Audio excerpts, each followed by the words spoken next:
Oh.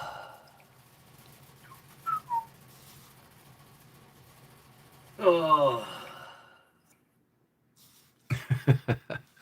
All right, where are all you hillbillies at? What do we got? One watching, nobody talking. 78 seconds live. Almost 2 minutes in, nobody saying nothing. Come on, Jerry, I know you're here.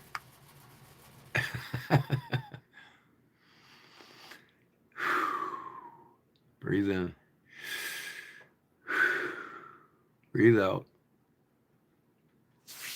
I gotta put more wood on the fire. What's up? I gotta go put a log on the fire.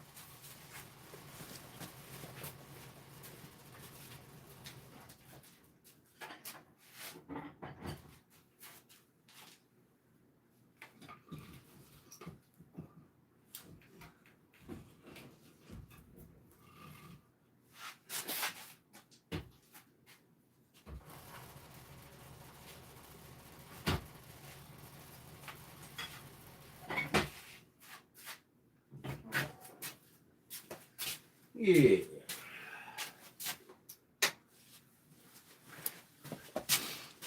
What's going on, homies? DJ404, put another log on the fire. I love that song. Yep, yep. Oh.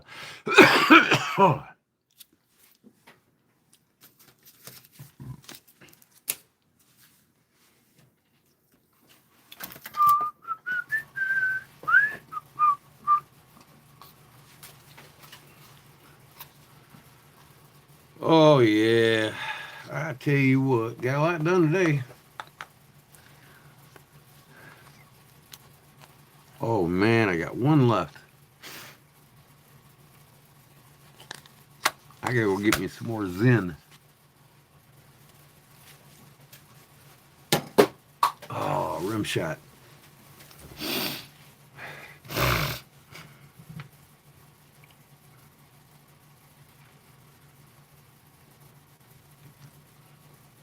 Claude headed in.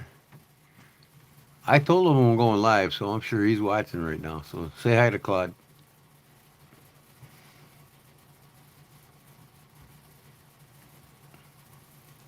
He says, no, I'll get some rest. I said, nah, I'm going live. I got to stay up a little later tonight. I got to take my wife tomorrow to get a new sensor for her arm for her diabetes. And she's worried about her blood sugar dropping while she's sleeping. So I'm going to periodically check on her in the next couple hours before I go to bed.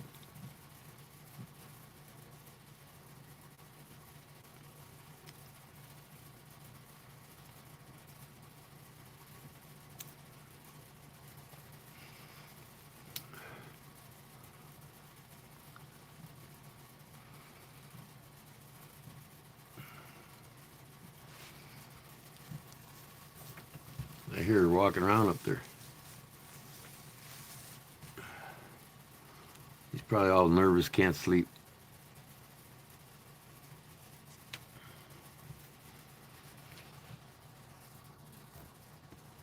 Look at a beautiful statue Claude gave me. Ain't that pretty? Largemouth bass.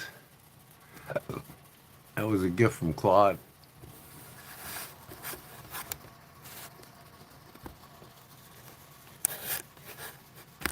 Oh, I need to put something under this damn stand. What do we got here? What do we got here? Where's a chunk of wood? Thought I had it. There it is. Oh shit, there it goes already. Pull this damn thing up. Come on, man. I hate this fucking stand. Absolutely hate the stand.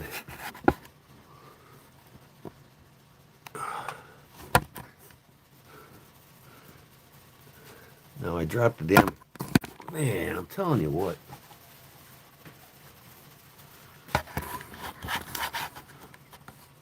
There we go. Come on.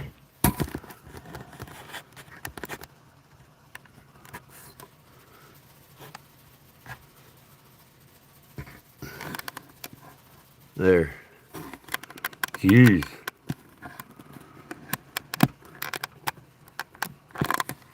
There we go.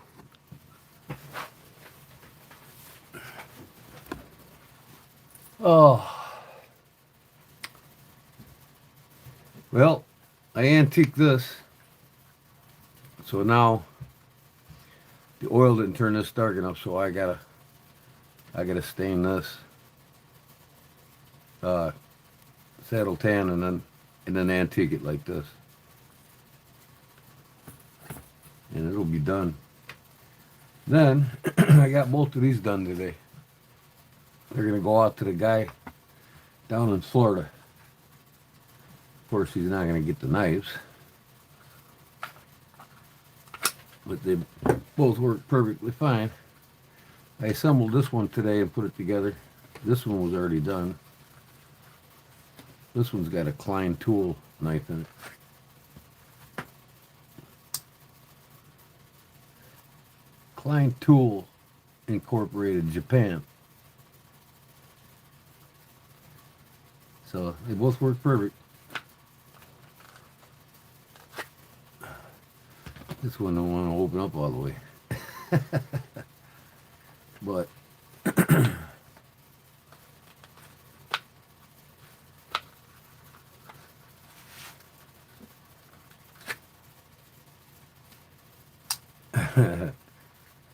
oh well. The Buck 110's working perfect. This one's a little slimmer than the Buck 110, see. But yeah, I got both of these done, ready to go for the guy.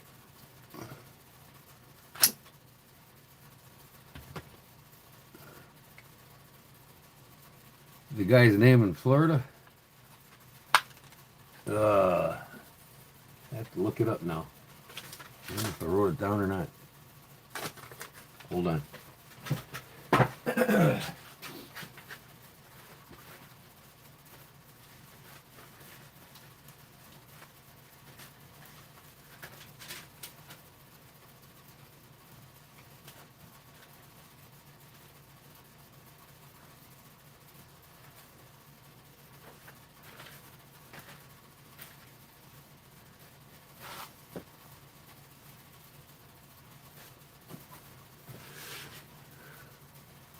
I don't think I wrote it. Hold on. I thought I wrote it down.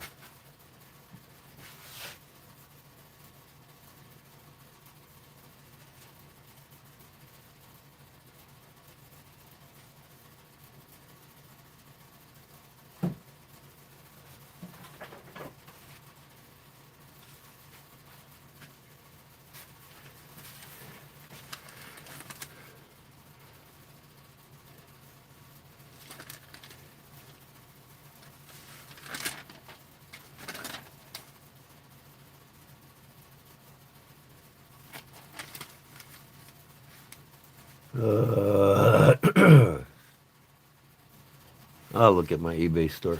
Hold on. Let me look at my eBay store. Thomas? I'm not sure. He bought two of them. He bought both of these. I listed two on eBay and he bought them both. And I think that's going to be the last time I sell it at that low price that I did. I sold them too cheap. Everybody on eBay selling them for 42 and 45 bucks, so I sold them for 45 a piece. So not anymore, man. You know, I'm going to do ones better than these. I'm going to do them stamped, you know. I'm going to decorate them and whatnot. Because none of them on eBay are sold for $45 stamped and decorated. I stamp and decorate them, I can get $65, $74. Let me look on my eBay store.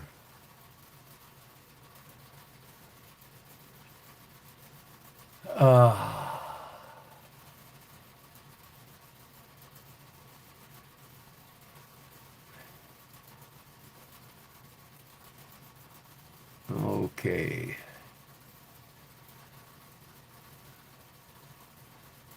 Come on, get lost. Jesus.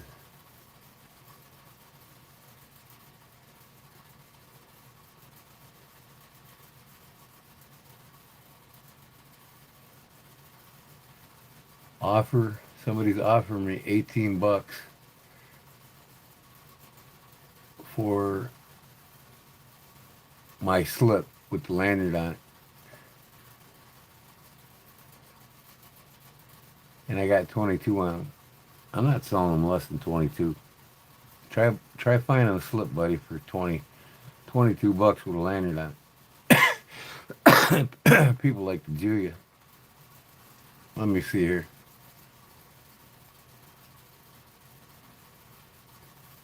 Okay, here's the guy that bought them. Let me see here. Buyer, Ben L. Falk, Jacksonville, Florida. You know a Ben L. Falk? Nobody else gonna join us? Yeah, what's up with that, man?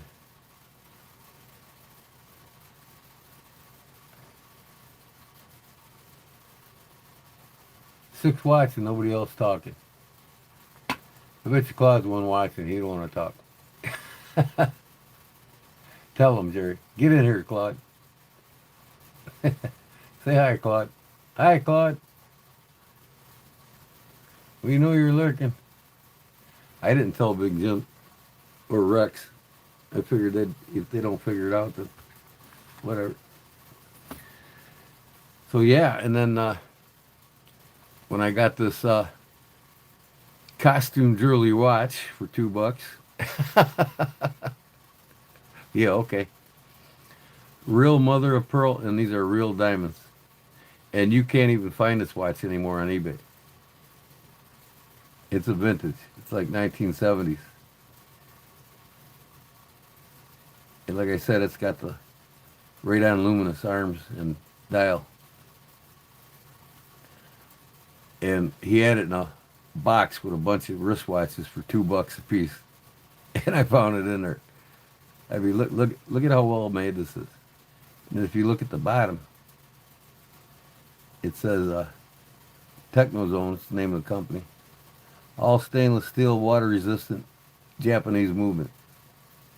Well, that alone, Japanese movement alone, will tell you that it's not a under $100 watch, really.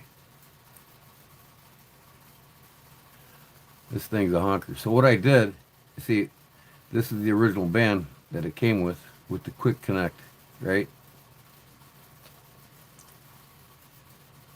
Quick connect strat. But this was disconnected and a keeper was missing. So I made a keeper out of some more crocodile here to match the band. And it looks like it's store-bought. The keeper does. I mean, you can't even tell it wasn't made with it.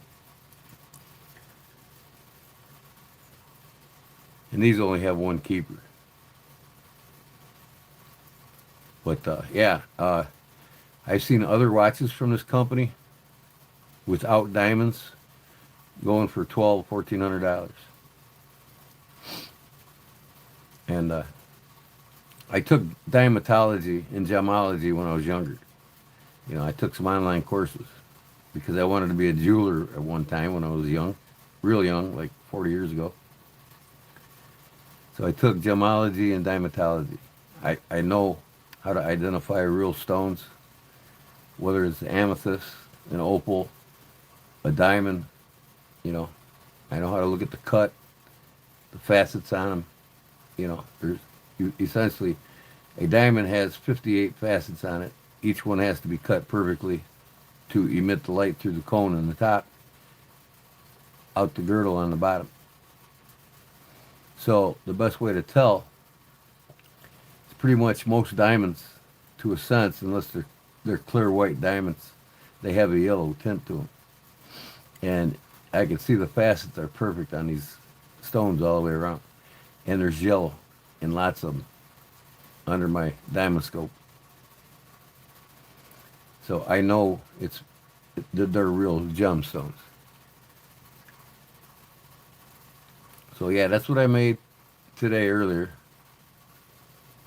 Because I don't want this thing flopping free because it wants to come loose when it is. So that's done. And then now this is done. I decided to finish it on my sewing machine. Now I got to make another keeper like this next to it. So this thing ain't flopping. So regular bands usually have 2 keepers.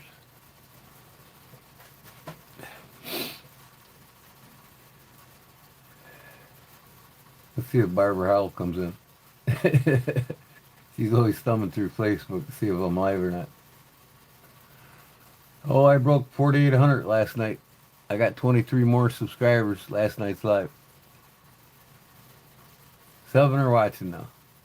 Henry Browser, how you doing, brother? I'm doing wonderful, man. Went to the clinic today, got my checkup. The doc said, yeah, but my blood pressure readings weren't exactly perfect. But she said that they fluctuate up and down as long as they're not, you know, up in the 170 like it was before. There's no concern, she said. Bengals fan, what's up, brother? Feeling better every day.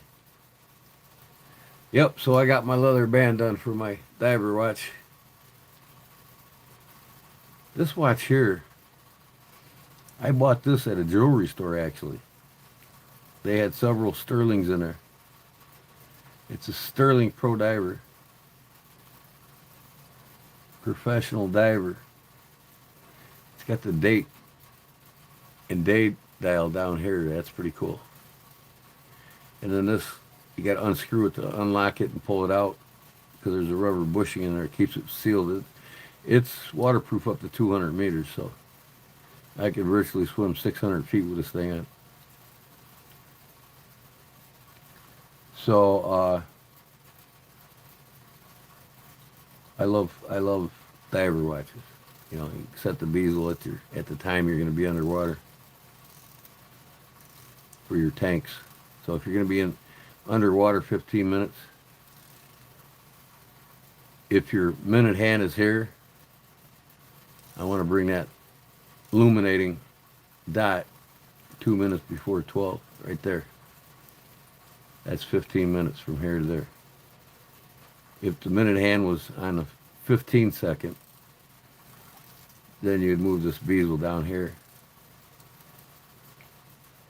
15 minutes. That's the time you got to dive before your tanks are running low. I used to be a certified diver. I joined ESDA 30 years ago, and I was an ESDA member for like 5 or 6 years, and then I quit. I got too busy doing other things, working a lot of overtime hour jobs in the hall. But they paid for my certification for diving, and I actually dredged for bodies. Went underwater with a hook, boy, in waters you could barely see. One hook in each hand. They're like 3-pronged forks. You know, you have one in each hand, and you just go along the bottom. There'll be like 5 divers side by side across a vast area. Will sweep all the way around a specific area, and then the boat's up top with a boat hook.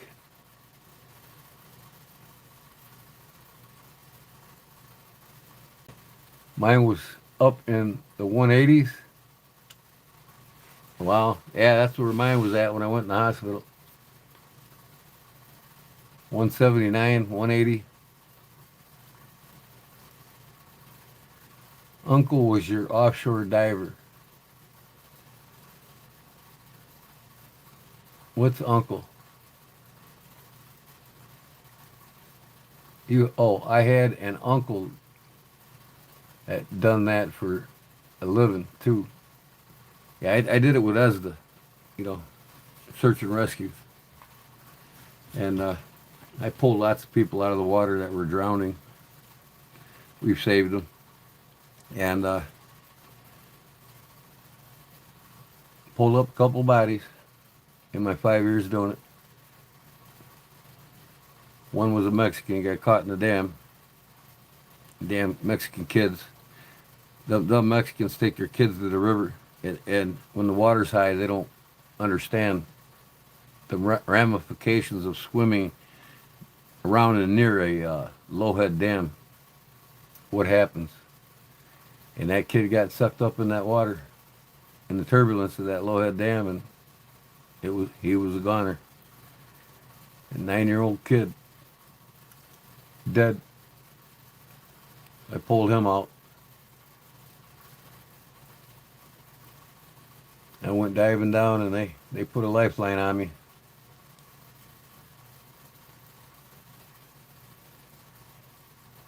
He got stuck underneath a big boulder in the undertow of the Lowhead Dam. I pulled him out of it. It was too late. He was in there probably 20, 30 minutes after we showed up.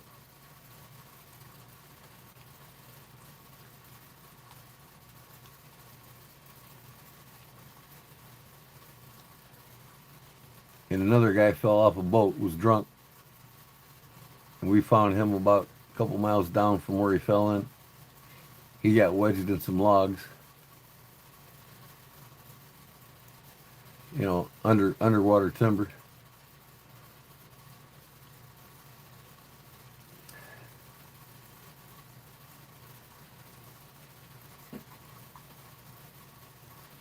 But yeah, so got this done today. The band finally for my beautiful diver watch. It's a honker, man. It really is. I mean, like I said, this ain't a watch that you'd wear on special occasions. You know, out in the town, going out, doing something nice. You know, you wouldn't wear something like this. I'd wear this. This is about the biggest size you want. And usually I wear my Seiko 5 Sports when I go out. Or my Bullibus. This one's 45 millimeters from lug to lug. This one here is like 40 millimeters. So that's about as big as you want. So I put a keeper on that.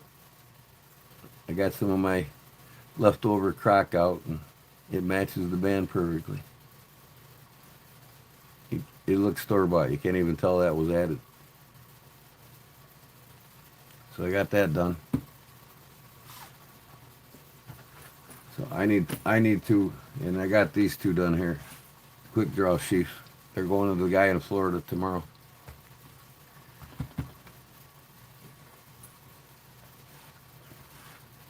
Jerry, I'm going to send you both of yours as well.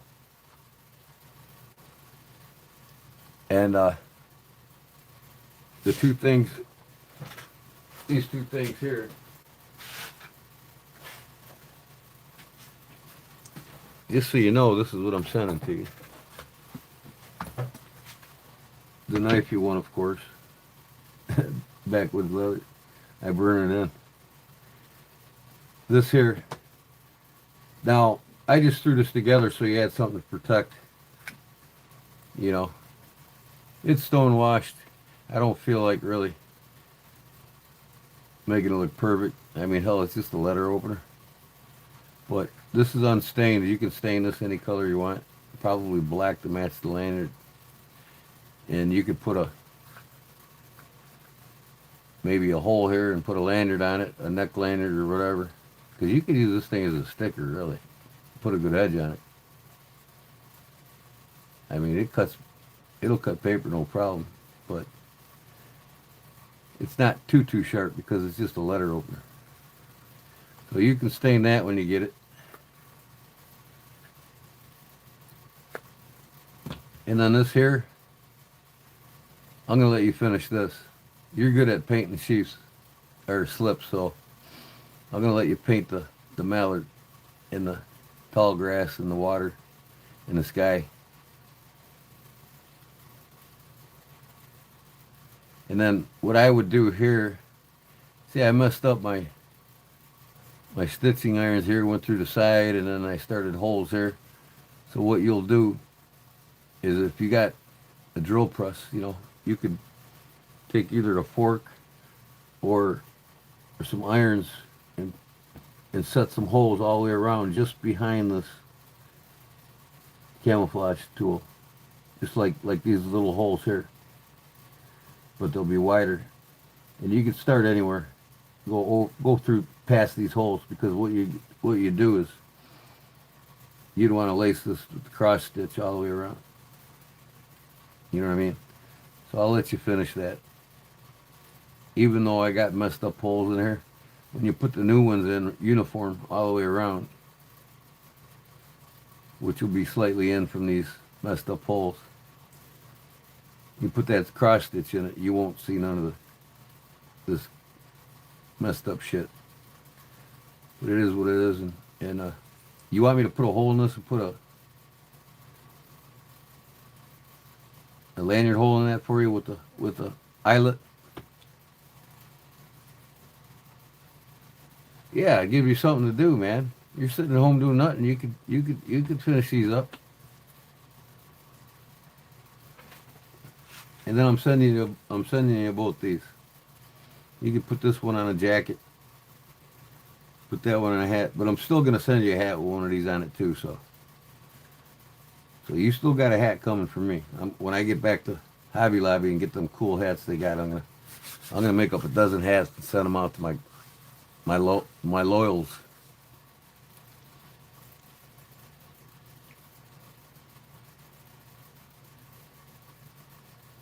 Yeah, burnish the shit out of it, and maybe do a dark color, like a dark blue or a dark brown or even black all the way around it. You can do black up to the camouflage tool, and then redo your holes. Burnish. I already got it burnished. But you can burnish it more. It looks good now. You could put dye on it now, black dye. And I do the sky like a light blue, the water like a greenish blue. Then you got the green ring on the Mallard's neck, and you just get a picture of a mallard. You can paint it, and then do maybe like saddle tan on all the shadow grass and dark brown on the cattails that are on top. You know what I mean? These are rocks down here, so you can see how the water goes around the rocks. But to give you something to put your own touch on, you know what I mean? So I'll put an eyelet on this right now for you. And then you got this coming too. Look at I went from the black to the black. Isn't it funny? I don't know how I did that. I did it on accident. But I started out black, and somehow I went I went the opposite direction with the maroon. It's kind of cool looking, really. And then if you want to burn this, you can. Put a little stain on it or something. It's got the slide knot on there for when after you put it on your fixed blade, get your wrist in there, you can lock it down to your wrist, the slide knot, so it don't fall out of your hand, the knife don't fall out of your hand.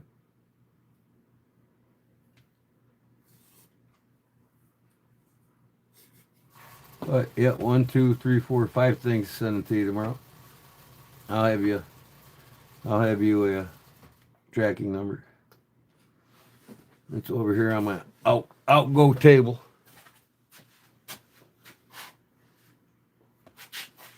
I finally got that mess cleaned up. Got that whole table cleaned up finally. Oh.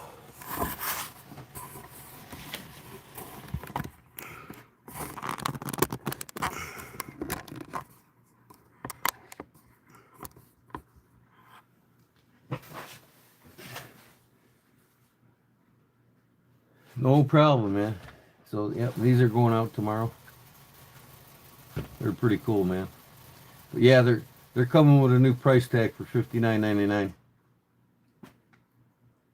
$59.95 plus shipping on eBay. I'm not going to sell them. But like I said, I'm going to decorate this and decorate all that.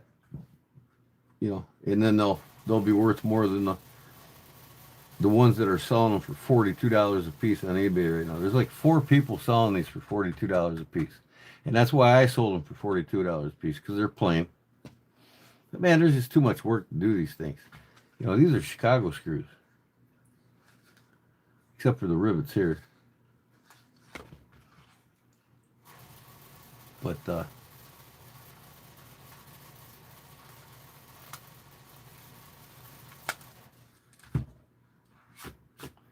if I decorate them, go all out on them, I'll get $60 a piece for them easy.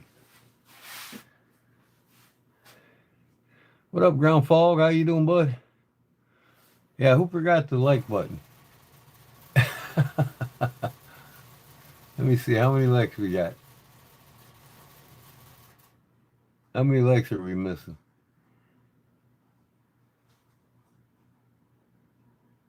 Well, I just hit the like button. It only shows, it shows 0, man. Nobody's hitting the like button here. Come on, guys. 17 watching and only 3 people talking. I take it whoever's watching just really ain't interested in knives and leather, I guess. So I'm gonna stay in this right now. Yeah, my band turned out beautiful, man. I'm happy with it.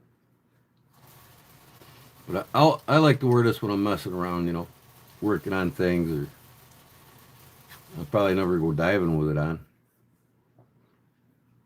But I'll probably go swimming with it on. But yeah. And then I like how this turned out too, man. Cannot believe this. That idiot at the antique store had this in a $2 costume watch box. He had like, there was like 40 or 50 watches in there. I had to go through them all. And I came across this and I'm like, are you kidding me? Japanese movement, mother of pearl, you know. And I lit the luminous up immediately. I put my phone on it to see if it would glow. And sure as shit, man, you've seen the picture. It glows like nobody's business. See if I can bring that picture up. Doody doody doody doo doo doo doo.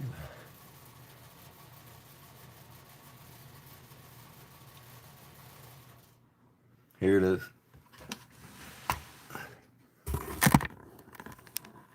Let's see, that's not on cheap watches.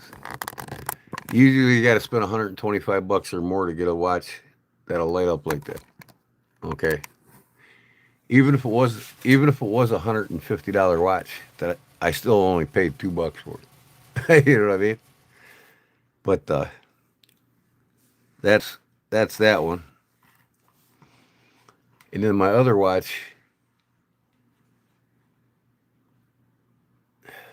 let me see here. This one here, the diver, the one I got on now. That's how it looks illuminated. So, and I know this is a $150 watch. So you don't get the radon glow. You know, radon's a nuclear chemical that they use in the paint to make these things when they're charged up with light. And when you service these watches, you gotta pay special caution to the radon. All these numbers have radon in them. Even the bezel dot. And these are real diamonds, man. See this one here? It's kind of yellow. Well, a lot of your real diamonds, unless they're pure white diamonds, which is way more expensive than a regular diamond, you'll get the yellow ones, like here. No, you can see the yellow tenon in them. So if I see if I can blow this up even more. See this one with the yellow in it? Yellow in it, yellow in it, yellow in it, yellow in it there, little little bit of yellow in this one here. That one, yellow in it.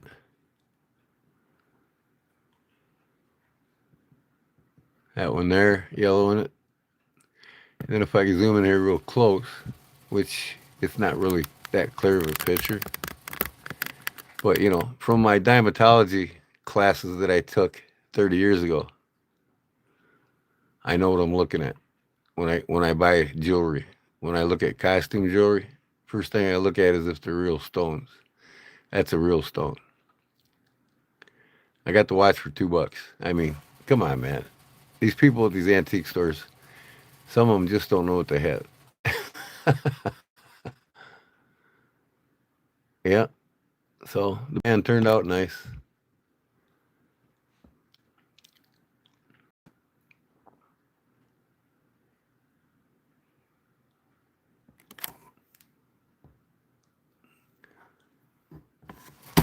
What'd you say here? Where you grab it at and go on.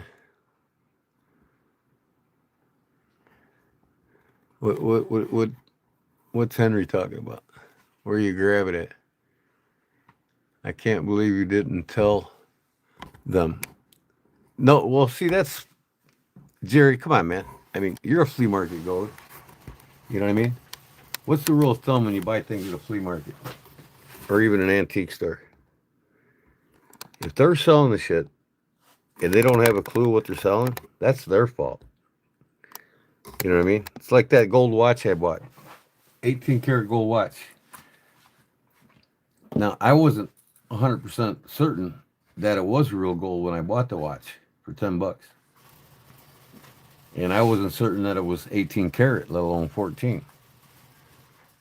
So she asked me what I thought it was worth. I says, well, it kind of looks like it's costume. It's you know, gold plated. So, you know, gold plated watches don't go for much, especially these ones where they made 10,000 of the same watch. You're probably looking at 15, $20. I said, you take $10? She said, sure. Then when I got home and opened the case, sure as shit, it had the 18K marking on it with a, what is it, the number system that they have for gold. If it has a 505, a 550, 750, or 800 on it with 18 or 14, it's solid gold. I can't believe you didn't tell them. Yeah, I know. Yeah, yeah, you can believe it because you know what? I know damn well you're the same way. If they don't know what they're dealing with, they don't know what they're selling, don't sell it. It's their job to figure out what something's worth if they want to turn a buck, not mine. And we're all out there to turn a buck too. So, I mean, I could take that 18 karat gold, solid gold case in, and I can get about $2,600 for it right now, for $10. What's gold going for right now? Almost 7,000 an ounce, ain't it? It's gone through the roof just like silver. Silver's like at 107 an ounce now, if not more. It's probably up to 117 now. And last week I sold that 8 ounce coin I had. Guy gave me $525 for it. Hell, I probably could have got $700 for it if I took it in yesterday. So I should have waited a little longer on it. But silver is going to hit 150 by, I would say, this time next year.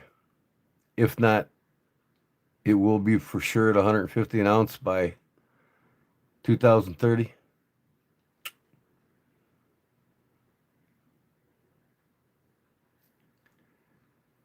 What, $25 from a pal for what? The watch case?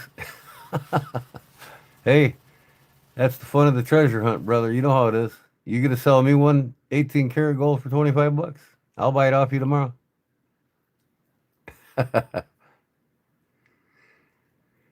And now that's one thing to be looking for with the gold going through the roof. You know, I know what I'm looking at when it comes just by looking at a watch on the outside. I was bullshitting that lady when I told her, well, it looks like it's, gold plated. Gold plated means it's just a plating of thin gold. That means the value of the gold on it's probably about $20, $30 at the most. Because a gold plated watch, you'll see where on usually the sides or the back of the case, you'll see where it's worn. And then if you open the case in the back, it'll say, it's a clear indicator that, or the lid. Most of the lids, when you flip them open and look at the time, most of the lids will have the guaranteed 15-year, 20-year, or 25-year. Well, when you see that, that means that's the gold plating. It's guaranteed not to wear off for 15, 10, 15, 20, 25 years. Whatever they have, whatever number they have marked on. If you see that, you know you don't have a solid gold. And if there's nothing in the lid when you open it, and you don't see no wear on the sides and the back, chances are you got a solid gold watch. Because, there is no wear off on solid gold.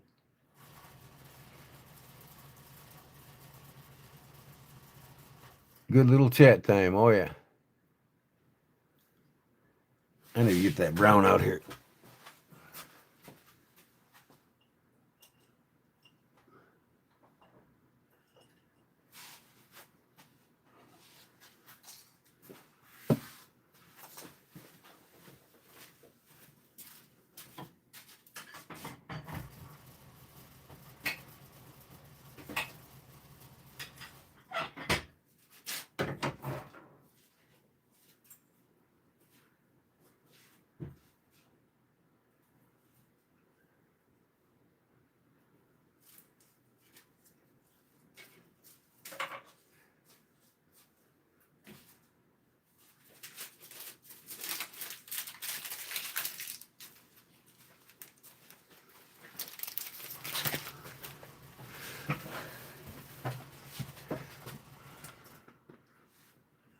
You'll jaw at me tomorrow? You saying you're going to bed, you lightweight?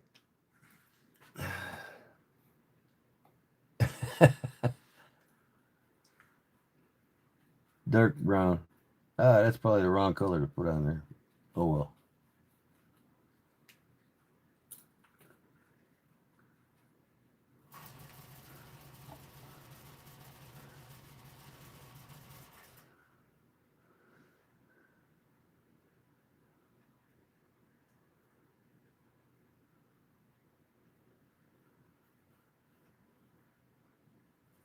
It's looking almost the same.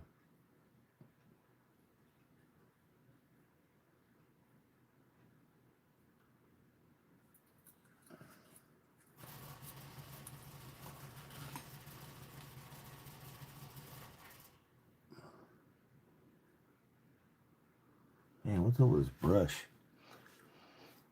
Fucking must have used it before. It's stiff. What was it doing in a new package?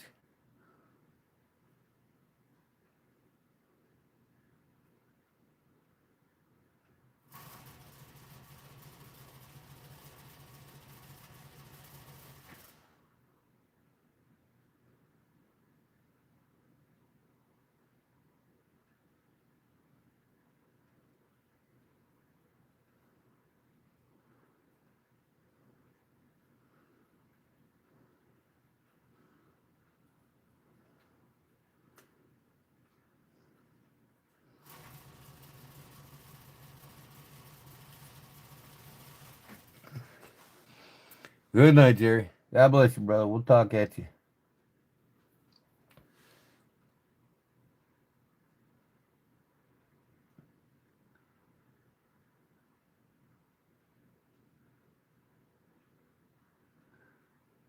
I'm not going to be live long tonight.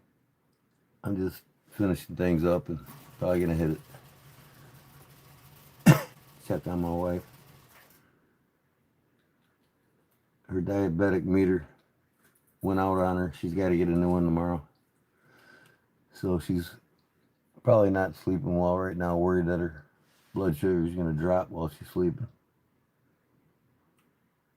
So I'll check on her a couple times here. I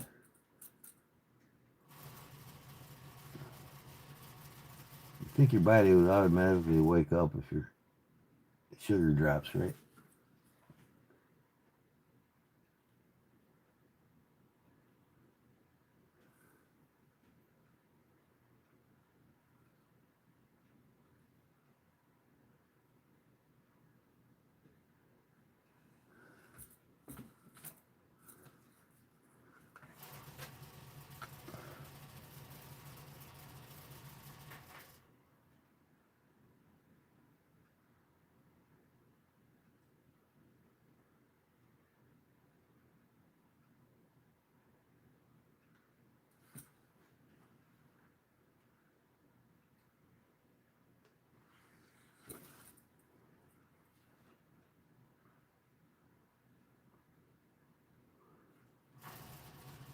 There, I'll hit that with some antique.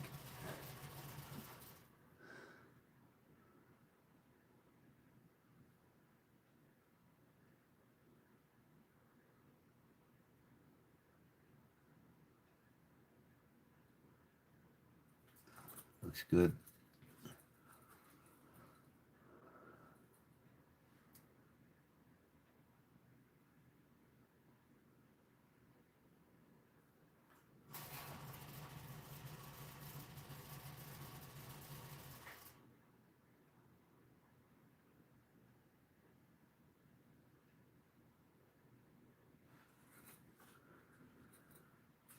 No, this is leather dye. Phoebe's leather dye.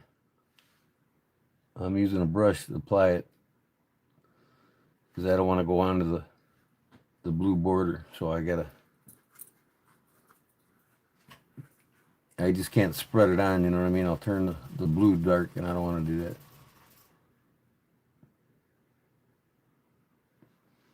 Because when it's dries, I'm going to put some resistol on it and then antique it like I did the front.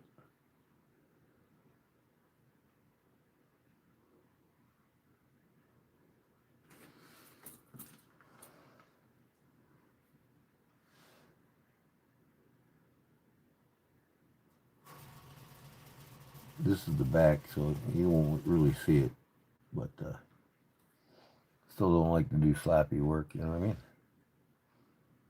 I might sell this knife one day.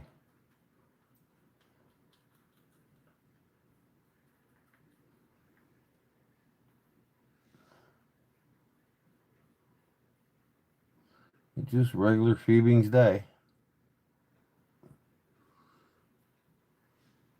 I do this a lot on some custom Harley seats that I did with leather. I'd paint in details with dye. But them details got to be carved in so that it has a stopping point, so the dye don't run continually onto the rest of your work.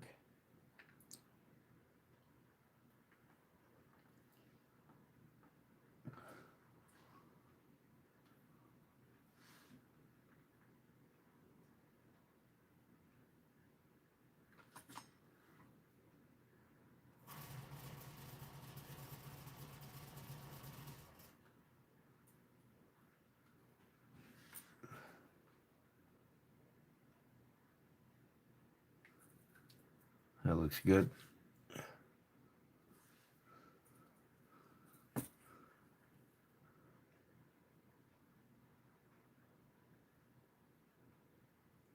See, if I didn't carve in these edges, this dye would be running onto that blue. If I didn't cut the edges in. There, let that dry and I'll put some resistol on it. Let that dry and then you antique it. You can see how the white turned a little brown. And then all the camouflage is all antiqued. The background's antiqued. These up here are antiqued. I'd actually like to put white paint in this here and then wipe it off. See what happens. I want it to match that kind of.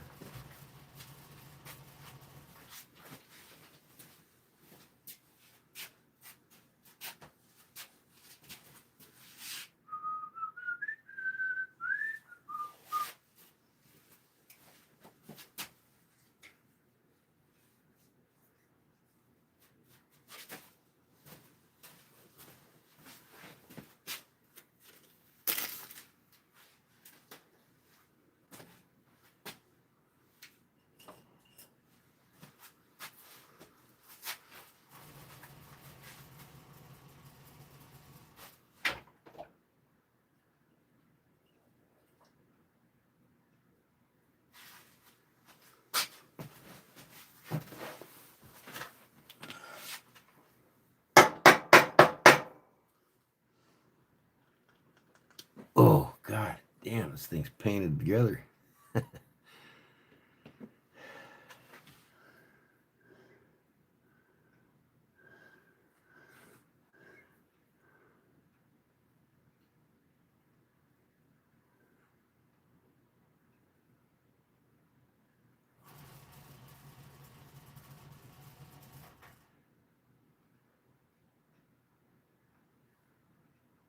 I'll just dab it in there.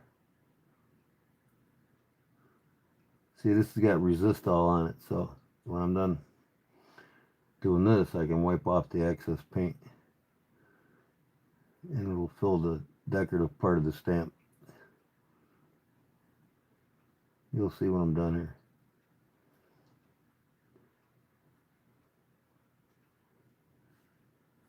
But I want to do that before it dries completely.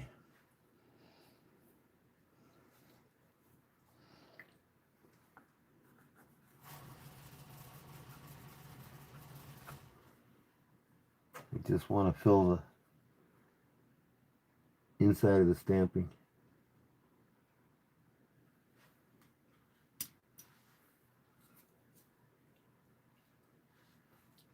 This is a leather paint here.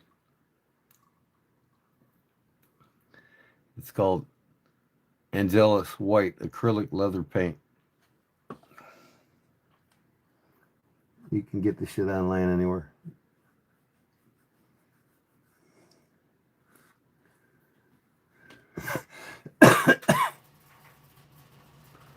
Weaver Leathercraft has it. What's that other place? The big leather outlet. I forgot the name of it. Everybody goes to.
If you didn't have resistol or Resolene on your leather, this paint wouldn't, it'd look blotchy. So you got to have a resist or a Resolene on it.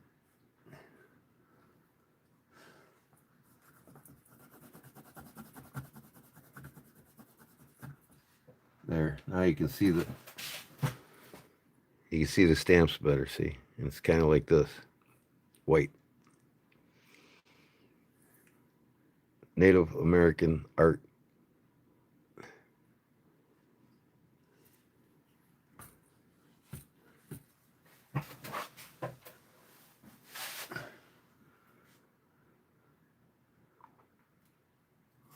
Yeah, you can get these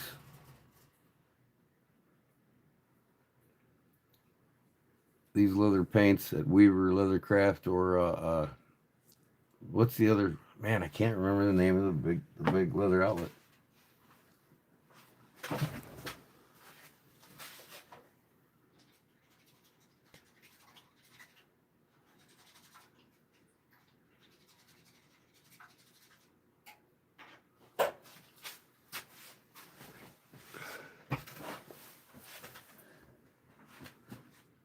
Yeah. All right. Now I need to get this out of here before I drop it.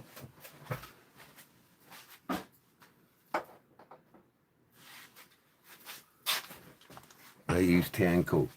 If you don't have Resolene, Resistol or tan coat is what you use. And basically, tan coat acts like a resist. But you put it on the leather and it dries. Then you can antique and not turn the color of the brown dark. It just makes it dark where all the indentations are from the stamping.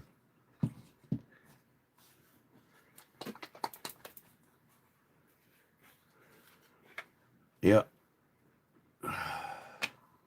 This is for my personal Bowie. German Bulldog brand, limited edition.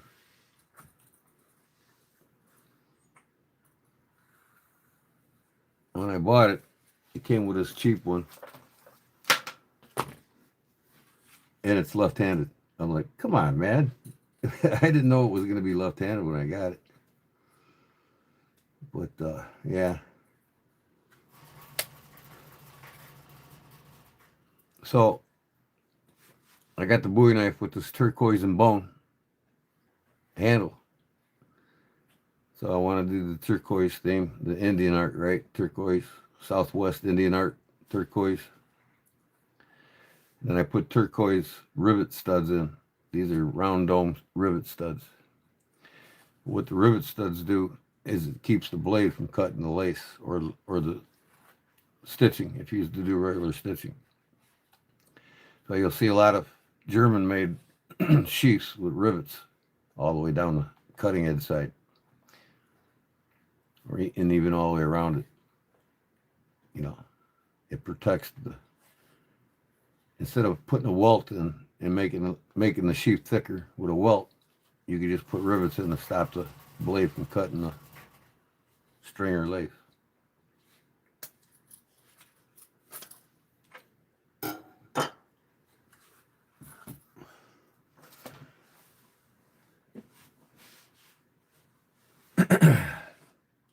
Okay.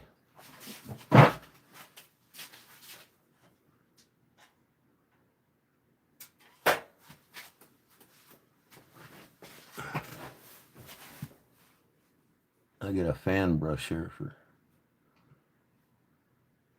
putting this shit on.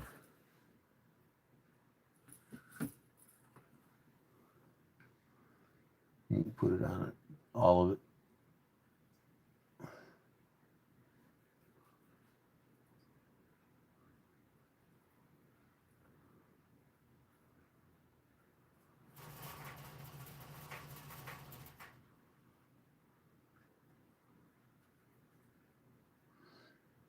And the resist or tan coat keeps the dye in the leather from dyeing your knife or anything else, right?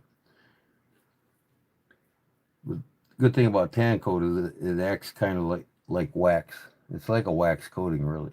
It's got wax in it, but it resists penetration of the dye underneath from getting all over your weapon.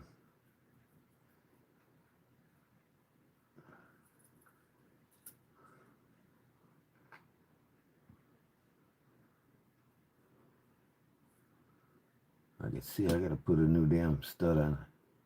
on this thing already.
I wipe it off, wipe it down so it's not so thick. But that's perfect.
Land Rover, what's up, man?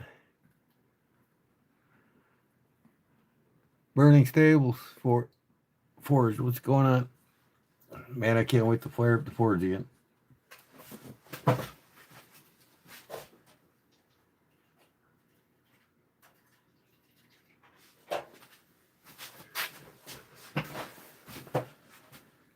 I moved my Forge into the house I have next to me because the wife don't want to smell the fumes anymore, so over there went. I don't have no heat in that place. The propane tank ran out, and I'm not going to refill it because I don't live in it. I live in the barn here that I'm in now. So when it's not 4 below like it is right now, I'm going to get my butt back over there, work on some more knives. I'm doing a knife now for it's called the Knife Challenge. for a YouTube channel a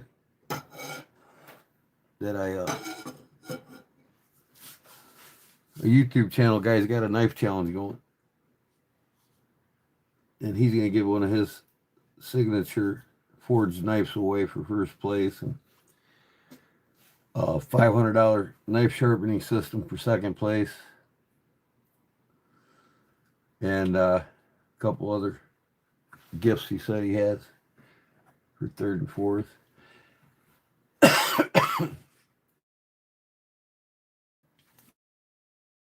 So when I fire the forge up, I got till the 29th to get the knife done of February.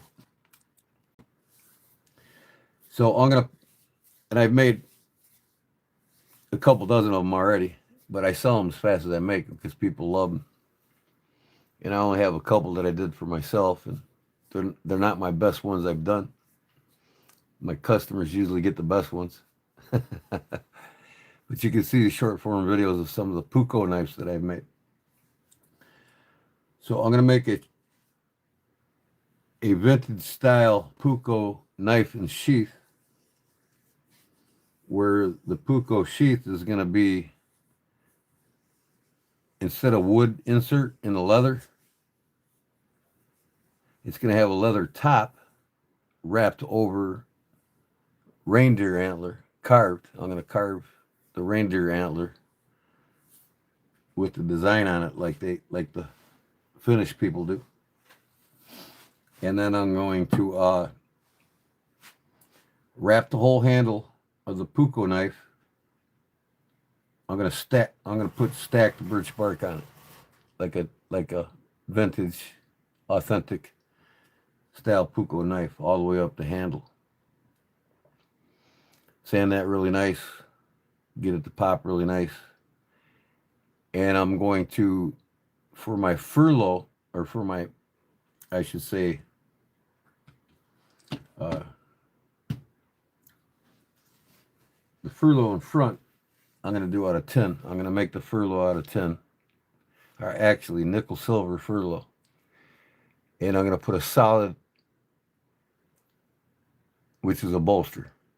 Instead of solid metal bolster, it's going to be a nickel silver furlough.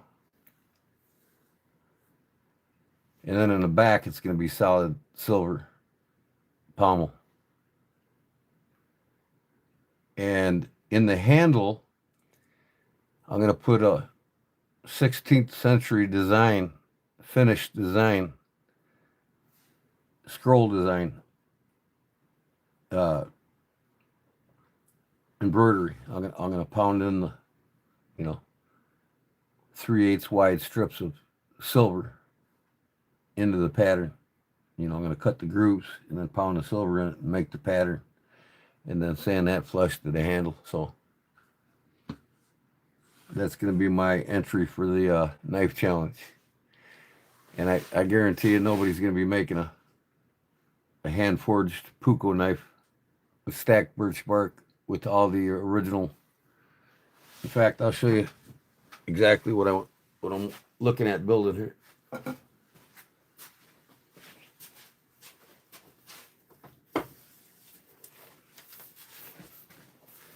You guys want to get into making, forging Puko knives, this is the book to get right here. I got it on Amazon. The Puko Finnish knives from antiquity to today. Okay. Antiquity to today. I've made lots of Pukos like this for people. All right. But this is what I'm making right here.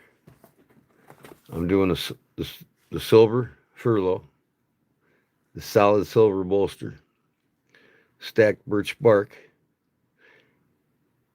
I'm not going to do the tradition, the more traditional birch wood.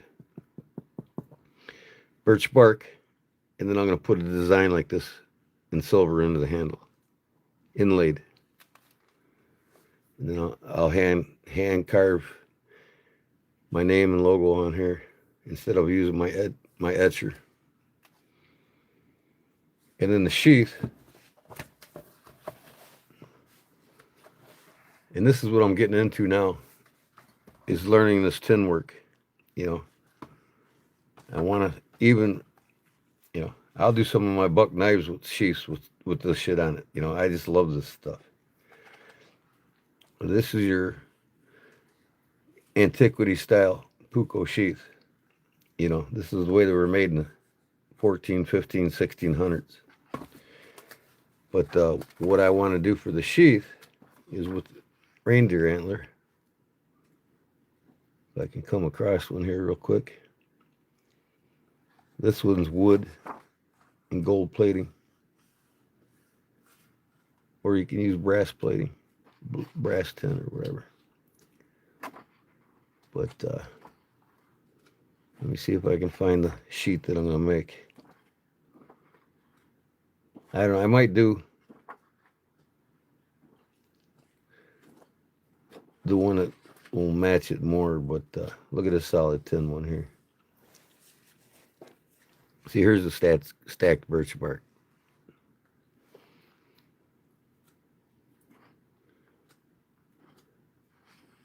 Right here, see? This is all deer antler, all the way up. But what I want to do is just do reindeer antler. I want to do reindeer from here to here, create that shoulder with some leather, and then wrap the rest of the handle with the leather. I like to carve a reindeer head on it like this. Would be cool as hell.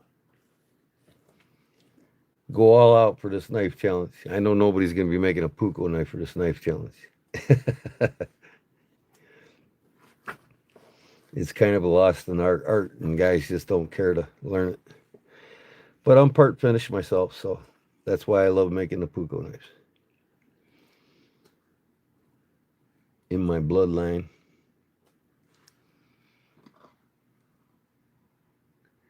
I love to chat sometime with you. Hey, you can hit me up, my email. All the links are in my description for my email. Just email me, and then we can swap numbers if you want. We can chat with each other in Messenger, share ideas. I'm all for that. But see, and then this book shows you also. It's a great book to get, guys. If you like making knives and if you love a challenge and you want to make something that's not everybody's doing, you know what I mean? And that's always been me. I've always liked to make things that most bladesmiths don't care to do. But look at this. I want to do one like this, see? With the gold, the leather. It's just cool as hell, man. And then all this here, I'm working on. I'm saving money right now so I can get that spin pedestal and the electric carvers where I can carve floral patterns in the bolsters of knives, any type of knife. You know what I mean? Buck 110s and 112s. I do a lot of buck 110, 112 knots. Now look at here. This is the buck 102. Look at the DNA in that knife. It's your typical puko. So basically, most knives are a spin-off of another knife company or another,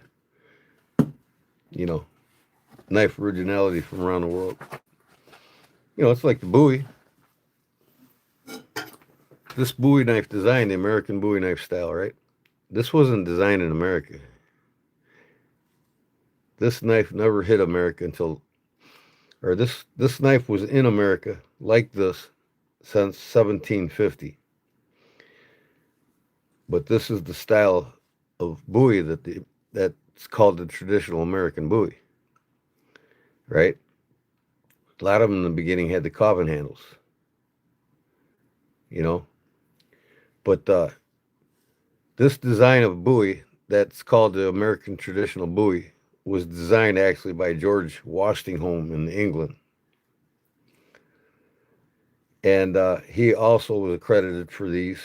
He flooded the market in America after the sandbar fight of James Bowie with these. Hey, this is what a Bowie knife is. That's what he designed. You know, and everybody took and loved to it. He flooded the markets, and by 1875, every American, by no, 1750, and by 1775, every American, just about every home in America had a Bowie knife like this. But James Bowie was known not to fight with a knife like this, but more of a butcher style knife, you know, a butcher knife. In fact, when they found James Bowie dead in his bed, I think he died of typhoid fever or something like that, at the Alamo. He was killing people in his bed with his knife at the Alamo.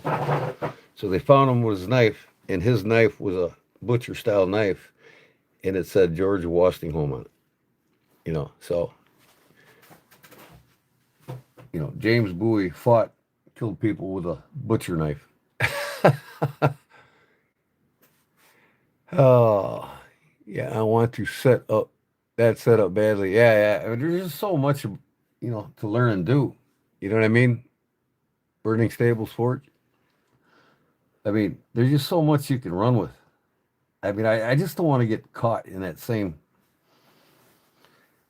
And I've been telling everybody for the last month or two now that I'm making a change in my agendas for making knives, and I'm still going to have the few that I make that are my own signature. You know, a couple folders and a fixed blade that I do, and which is my sow buster, my pocket drop sow buster, which is essentially a fixed blade sow buster, sod buster. I mean, I call it the sow buster because the sow is a female bear, right? Kodiak Edge. So you can see the short video on my sow buster if you want to see what it looks like. And anyways, yeah, I'm currently working on my own Bowie knife right now too. I got it cut out, ready to go. I just got to get it to the forge so I can move the steel the way I want it in its final shape. That, and I got to make that Puko blade so I can get going on my knife challenge. So, yeah. So I carved in a lizard here. This is old Native American Indian art. Then you can see I just whitewashed the stamps here, Indian art stamps. And I got a bunch of these turquoise rivets, so I just thought it was appropriate with the turquoise handle, right? Now, I got to finish up a buck 110 on what I'm doing.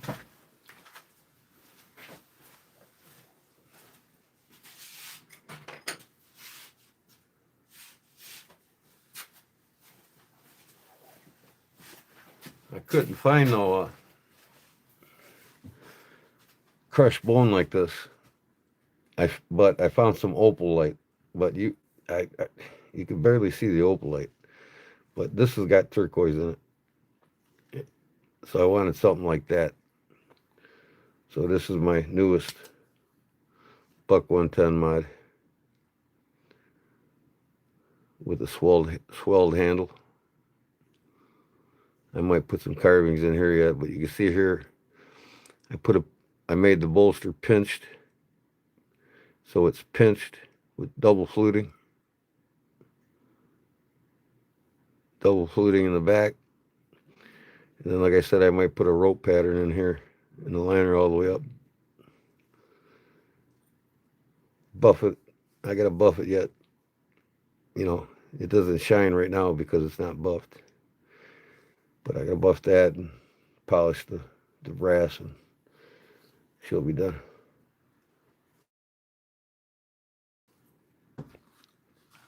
And I just sold these off my eBay store. I make these things, quick draw sheaths for bucks. Here's another one of my buck 110 mods with the vine pattern all the way through. I got white G10 liners, clear epoxy, and that is real gold flake in there.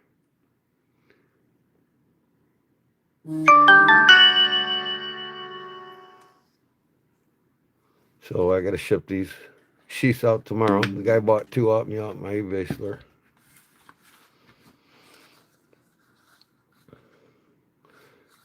This ain't a buck. This is a Klein's, and it's thinner, see. But it works in here. I just got it in here just to show. Klein Tools, Japan.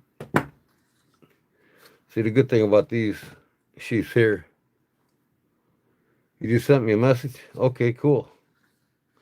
I'll check it out here in a second. See here, now you can open this. And when this is on your belt, it's pretty firm, but you can push it out the front in the closed position if you want. You know, not all the time you want to pull it out drawn, right? Once these things go in here, they stay in there pretty good. And what actuates this blade is a hard plastic bushing right there, set with a Chicago screw. So that blade, as it comes out, you can see it's riding on that. You can't use them rubber bushings because it'll cut them.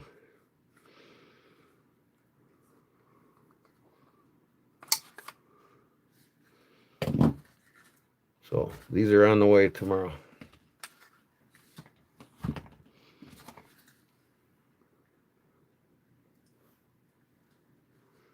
There's several people that sell these on eBay for 42 bucks. So I went ahead and just put these first 2 runs for 42 bucks. But again, I want to do my own signature. I'm not going to do plain ones like guys are selling on eBay for 42 bucks because that, to me, that's too cheap for the time put into making these.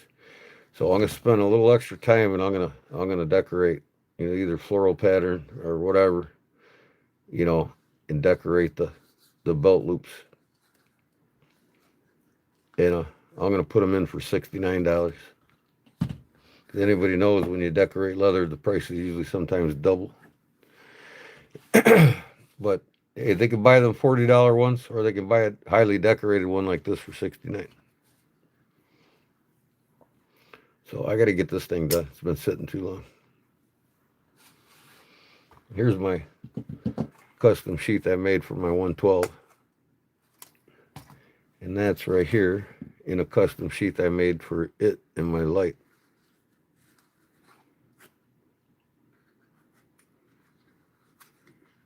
So I made it a molded sheath for the Buck 112.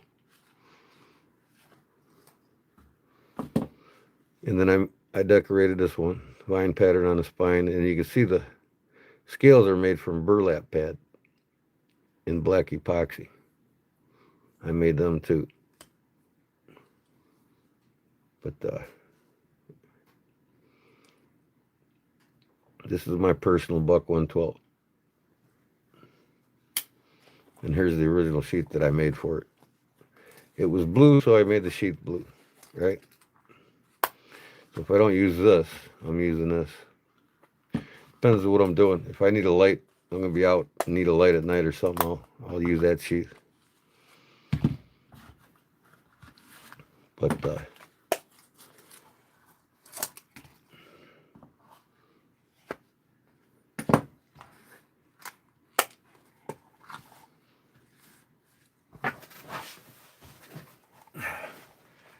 okay, I can make one rivet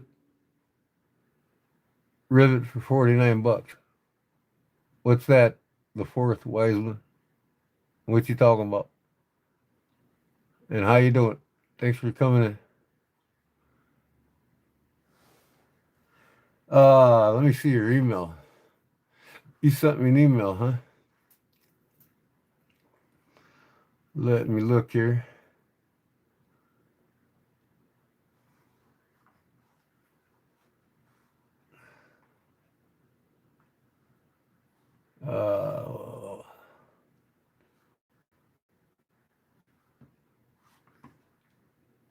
I gotta go to my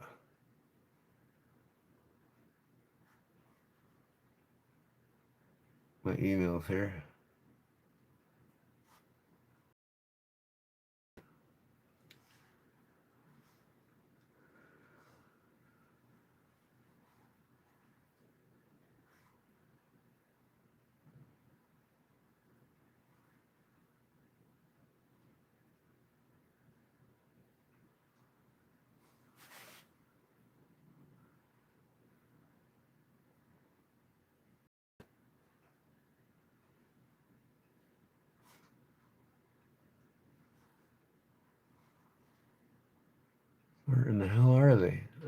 always have a hard time finding my.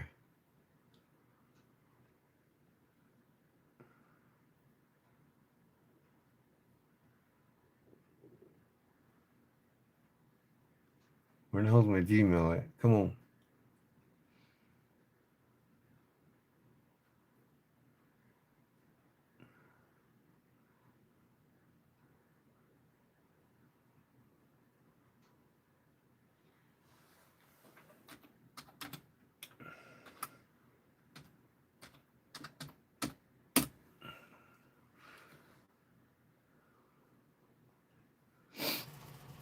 There it is. Okay. Where'd you send the email to?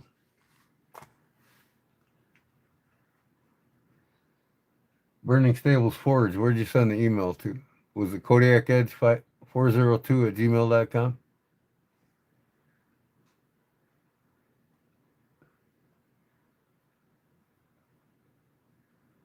I've been getting some of them in spam, man.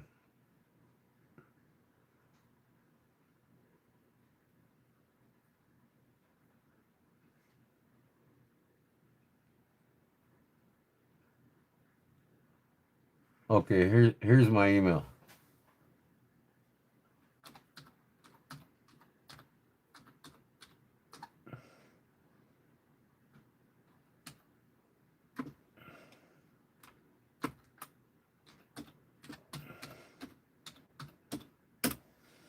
Right there, bro. Instagram? Oh, did you send it to my Instagram, Burning Stable Forge?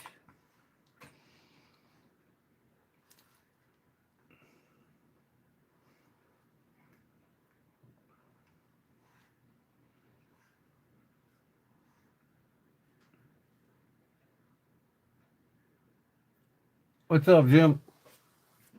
Got my sheep done. It's all antiqued and everything. Ready to go. I gotta coat the back yet, but I want to burn my logo on her first. But she done, man. Love it. I got both these done for my customer on eBay. Both of these quick draw sheaths. A guy from Florida bought 2 of them off me.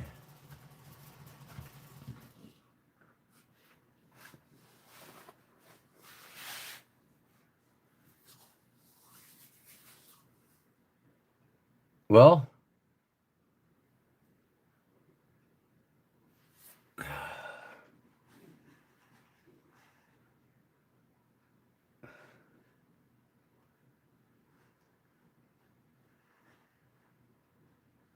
you've been here the whole time? Oh, okay.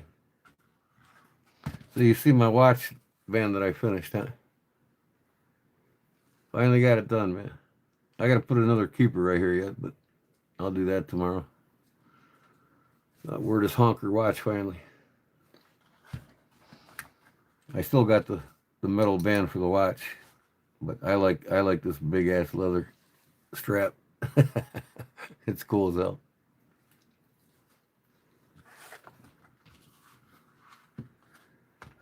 So I'll put these on the out table.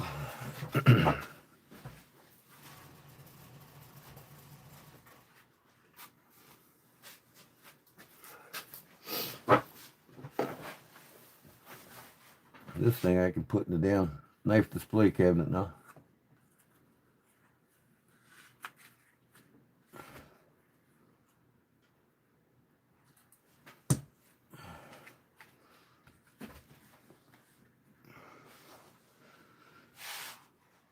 New watch too?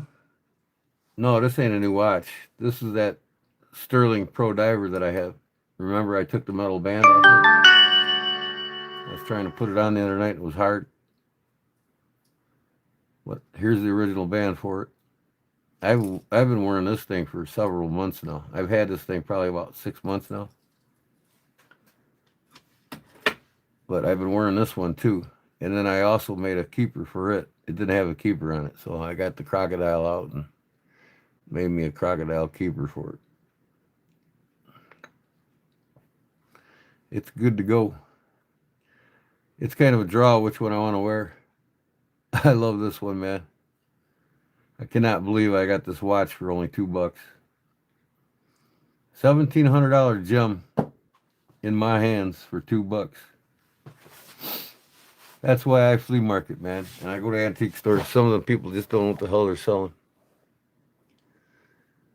$2, mister. $2. I want my $2.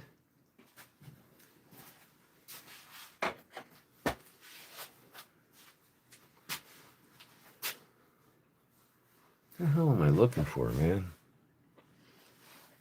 Can't find it. Oh, hold on. I'll be right back.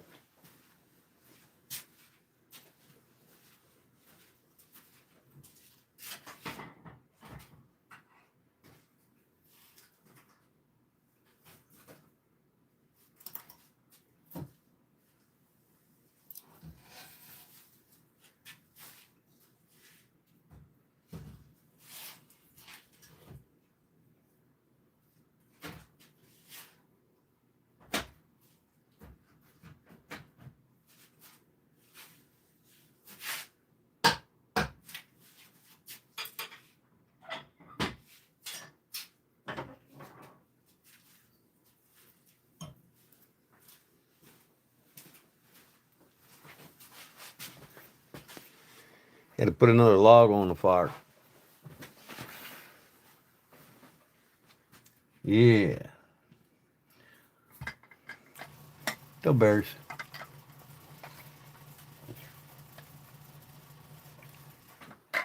All right, I'll check the email.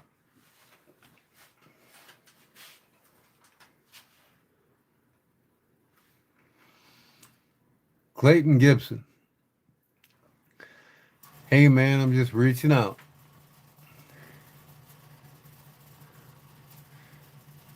That's cool you do Damascus. I'm just nothing against Damascus. I got a couple knives with Damascus, but I've never been into putting the time and effort in for so much time to make one blade. You know what I mean? I can't see doing it. You know, I love working with high carbon steels, and I probably never even make stainless steel blades.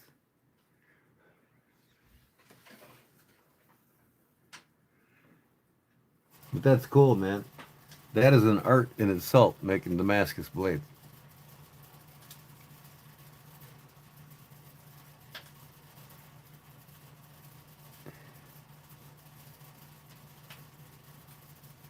Yeah.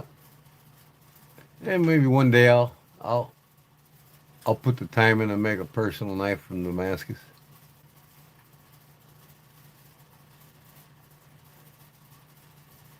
Oh, I respect what you do too, brother. You know, like I said, Damascus is an art, especially to get consistent patterns are the same. And, you know, no two patterns are really the same, but getting like them raindrop patterns and them diamond patterns and all them crazy ass patterns, it takes practice to get that shit consistent.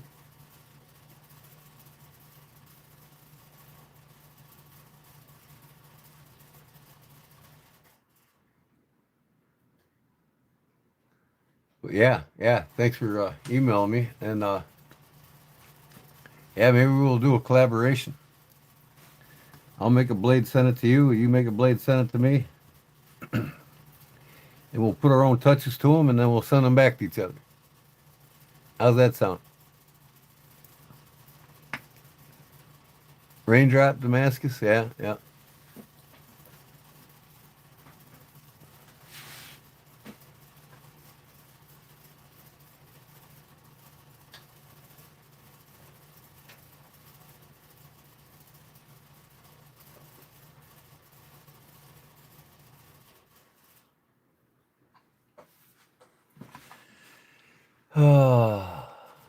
Civivi?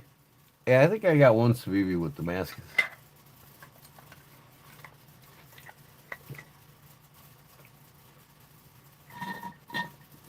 Raindrop Damascus, pretty cool, ain't it, Jim?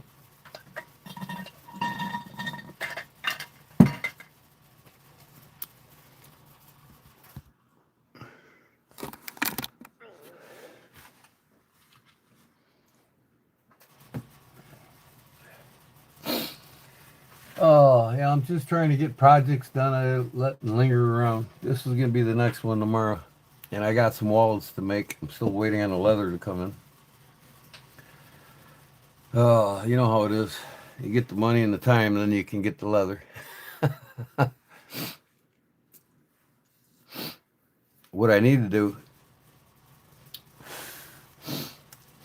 but I got to do the remodel of this place, and that's priority first for the wife. But I need to take an additional 10 grand out so I can buy a milling machine so I can start making precision blades, folding knives. I can actually make modern folding knives with the milling machine and get the tolerances exact every time and you know get them cut out perfectly every time and all kinds of shit. Oh, 3 a.m. on the East Coast. I hear you. Where you at? You over by North Carolina or what? Hey, Leon, what up, brother?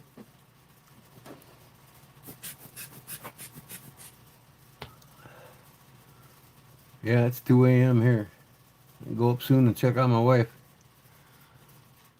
Like I said,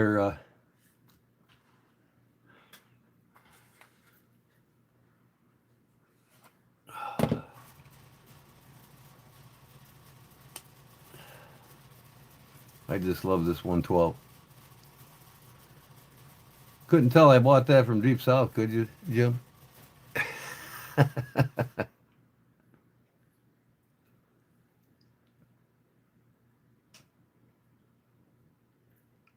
Like I said, I think I'm gonna get another buck 112 from Deep South. Do it up like this, the blue Scotch Brite, and send it back to him. Say, hey, saw this in your life, and just give me a cut of it. That's all. You guys take a cut.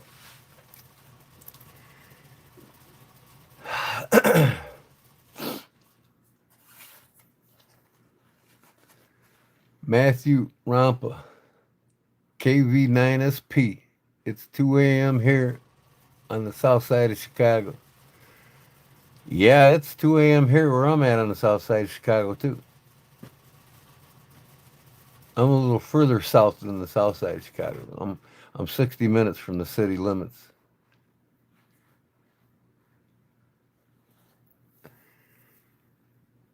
Yep, I see that, Jim, and I missed your first one, too.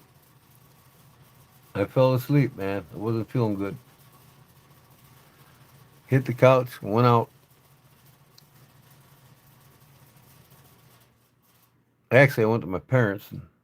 No, I didn't go to my parents. That's right. Or did I? I can't remember. I think I made them dinner or something.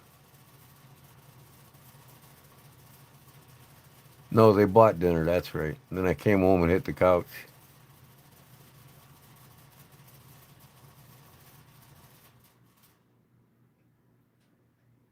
Hey, Burning Stable Forge. I'm gonna go to your page and look it up right now before you leave. Let's check out his page, folks.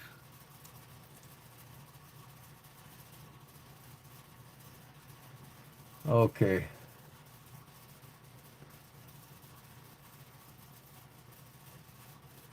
Burning Stables Forge. I'm gonna have to check out your live too.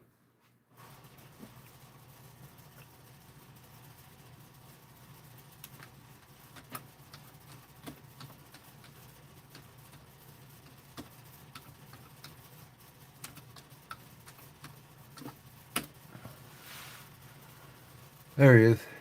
Found you. Subscribe. All right, I'm subscribed now to your page, and I rang the bell. So, oh, it looks like you do a lot of lives, huh?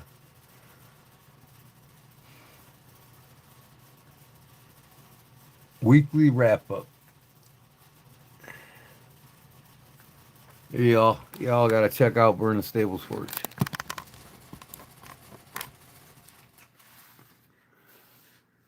Yeah, you're an older gentleman like me. So you grew up.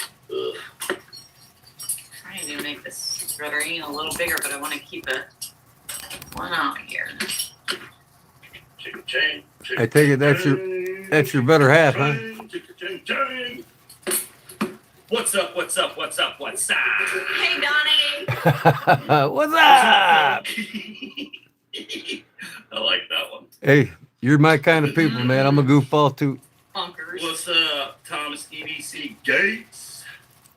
Oh, How hey there. you doing? Laser goes nice. Oh, that's your sister? Leon. Go ahead and say it. She cute. Today, I'm a happily married man, but she's cute. Make a knife. That's for you, Dana. Good afternoon, Jason Beecher. Is it Leon? Am I saying that right? Leon Toyer? Yeah. Leon Toyer, But 1381. What? I don't know. I'm clueless. OC. Spell it out for us there. I'm trying to do better. There you go, Big Jim. Go join his channel, man. Let's help him grow. Guys, I'd be missing stuff. That's because I'm not here. This one. Hold on. The best side. I'll tell you one thing, Burning Stables Forge. What's your name? I mean, I'll call you by your name if you'd like. You make things, you make knives, you do Damascus work. Vertical lives, brother. I'm telling you what. 30, 40 subs I get every time I go vertically live. And I'm getting over 100 a week now. Subs. Just by going live.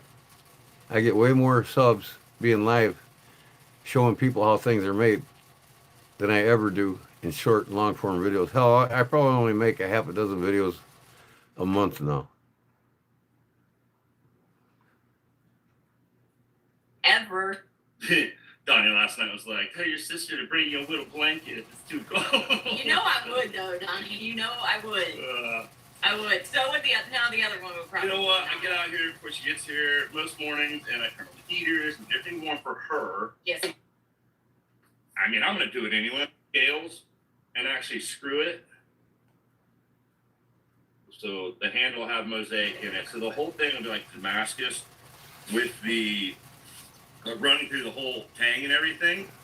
And then I want to get like those, they got like orange ones. They got like, nice. Maybe even, I don't know, the more expensive stuff because it's going to be high dollar a night. I'm sure you got probably 30, 40 subs when you did it, right? I got just in this piece of steel and it's not done yet. That's going to help you grow the fastest. If you want to get over 1,000 in a few months. I'm thinking though.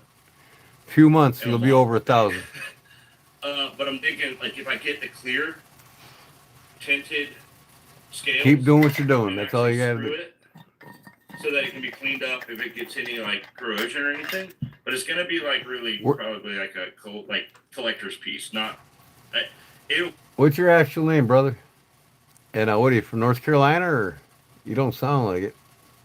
Function. It'll be a function night, but I think like you sound like a Midwesterner that moved out east.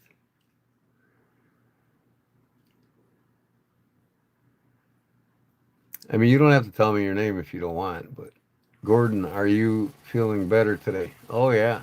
I went to my checkup yesterday. Just so you know, Burning Stables Forge. Clayton, Charleston, South Carolina. I hear you. And my best friend lives in Newport, North Carolina, and I got married in Buxton on the Outer Banks where Cape Hatteras is. And I got my marriage license in Johnston County, North Carolina. So I'm a frequent visitor every year of North Carolina. So yeah, I had a heart attack last Friday. So I was in the hospital the whole weekend for surgery and recovery.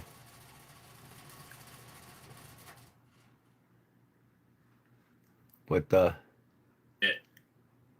I don't know. What do y'all do? I mean, I'm going to do it anyway. But I'm going to forge out a mosaic EDC knife for the 500 giveaway. Do you do a coffee soaking before you do an acid etching on your Damascus? Or you just do the acid etching? Or you do the coffee soaking after an acid etching? and hopefully it works because I just said it. Now I have to make it work. But yeah. So I think that's what I'm gonna do. Then it's gonna be like the prize, the big prize. Great idea. It would be a shame to hide the Damascus under scales. But that's what I'm saying, Trouble Bunny. I'll have like the transparent scales so that you can see it all the way through. So you'll be able to see the pattern all the way through, all the way around. The whole night will be exposed pattern. Thanks, Replicant. Appreciate it. I kind of was talking a lot, but Kathy's better. I suck at keeping up with chats, guys. Don't ever get offended if I'm not responding to you because it's hard for me to focus a lot of the times. Especially when I have her, I feel like she's doing it, and then I don't really look at it. But anyway, that's the idea, and I think it would be really cool. I love it, Bo. Oh, you got your doggy there. Little lab. What is it, baby lab? Child for sure. Is that a weenie dog? Yeah, that's a Dotson. Hey, I've got 2 Dotsons too. Mine are Winnie Pits. They're half pit bull, half Dotson. I do acid, then 3 hours, and instant coffee. Yep, that's the way to go with the instant coffee. That gives a damn good pattern. It really makes that Damascus pop. You know what you're doing.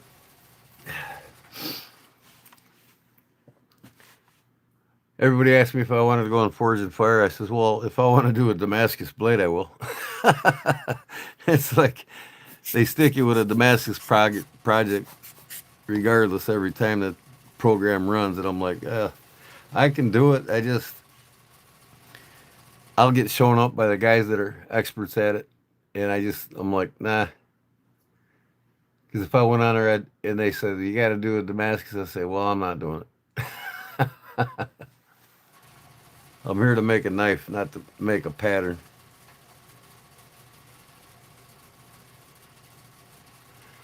Yep. I've had 4 Dotsons now. Our first 2 passed. My wife had them when I met her. They passed 5 years into our marriage. And then I got a Shih Tzu poodle. And she passed after 15 years. And then I replaced her with a female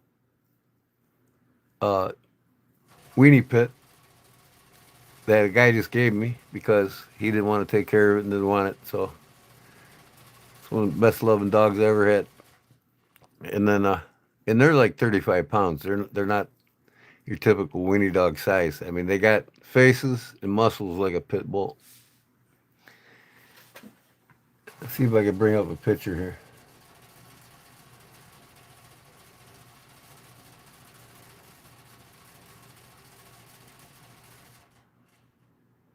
Somewhere in my mayhem. I got 6 cats now. You want a cat? I got 6 kittens and the mama. Showed up on my step one day and had a litter in my shed.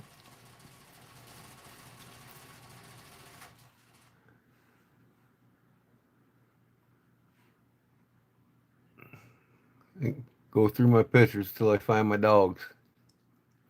Here's my cats. Here's my favorite. She's a sweetie. That's my pumpkin. I'm keeping her. Where's my weenie dogs? Somewhere in this mayhem. This is my cell phone on my computer. I'm going through my cell phone pictures on my computer.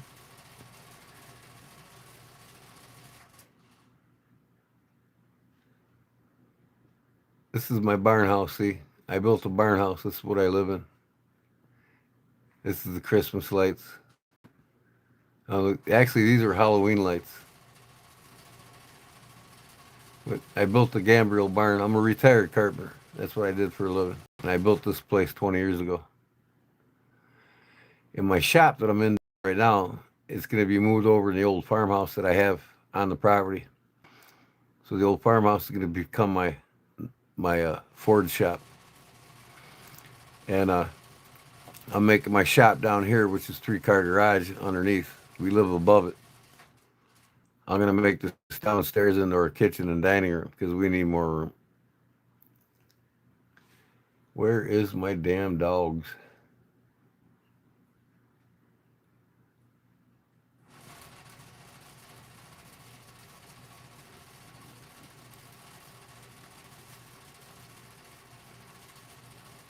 Here's my Emmy Lou. She was sleeping. She's sleeping next to me on the couch. She's upside down. Oop. She's out like a light. Her big old nose. Well, you can see the muscles in the face. I mean, she looks just like a pit. I'll find better pictures here.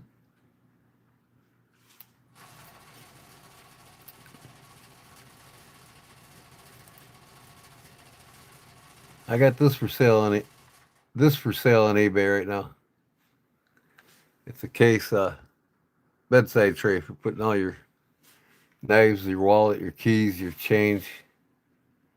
That's for sale right now. Where's my damn dogs, man?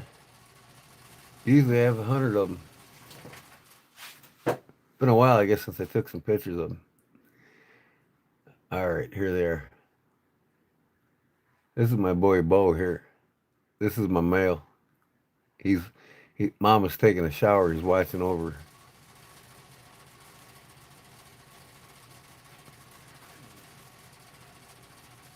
24 years. Yep, 43 years. I retired union carpenter out of Chicago District Council. Here's the two of them together. These ain't good pictures though, but you can see the muscles on them. I mean, male, and she's female's below. I'll find some good front pictures here. Oh, I guess they got to load first. Come on, load. Here we go. Here's my Emmy girl. My female. She's got a white eye and a brown eye. You see the facial and the muscle features of the pit bull in the front. Oh, I got some cream on her nose. She was on my porch and I put some cream on her nose. She's a stubborn little bitch too, boy. I got some more here somewhere.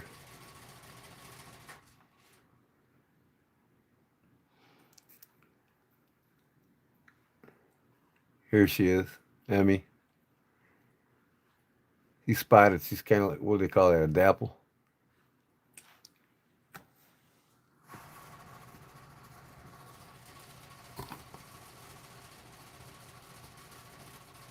Yep, she's a cutie. Look at the two eyes, the brown eye and the white eye. Here they are together, Bo and Emmy.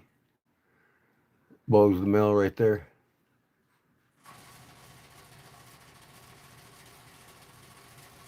A little hellraiser. Both of them are hellraisers.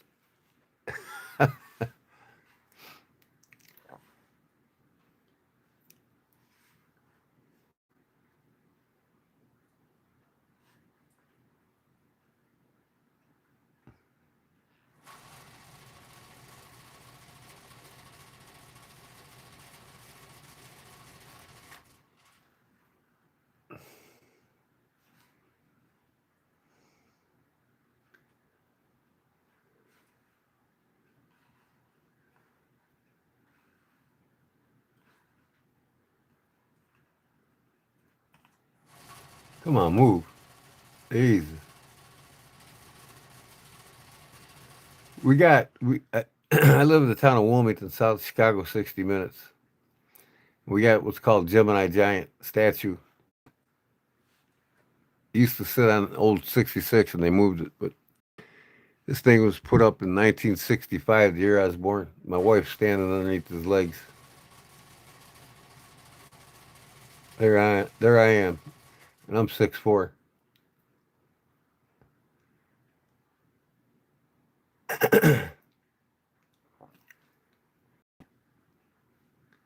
Well, I guess that's all the pictures I can get to. Here's my town of Wilmington, back in the 1600s. Horse-drawn wagons, town of Wilmington.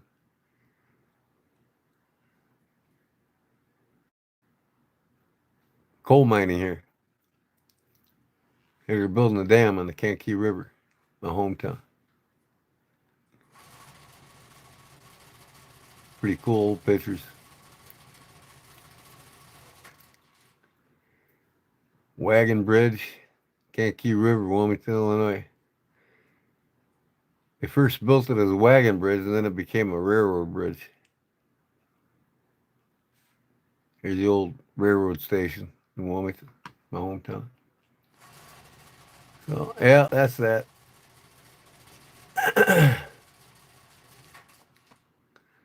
So, yeah. Yeah, we got you. We got your page here.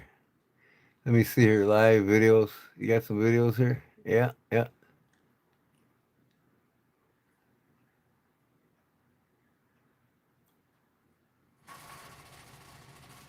Get a little run of your shop here.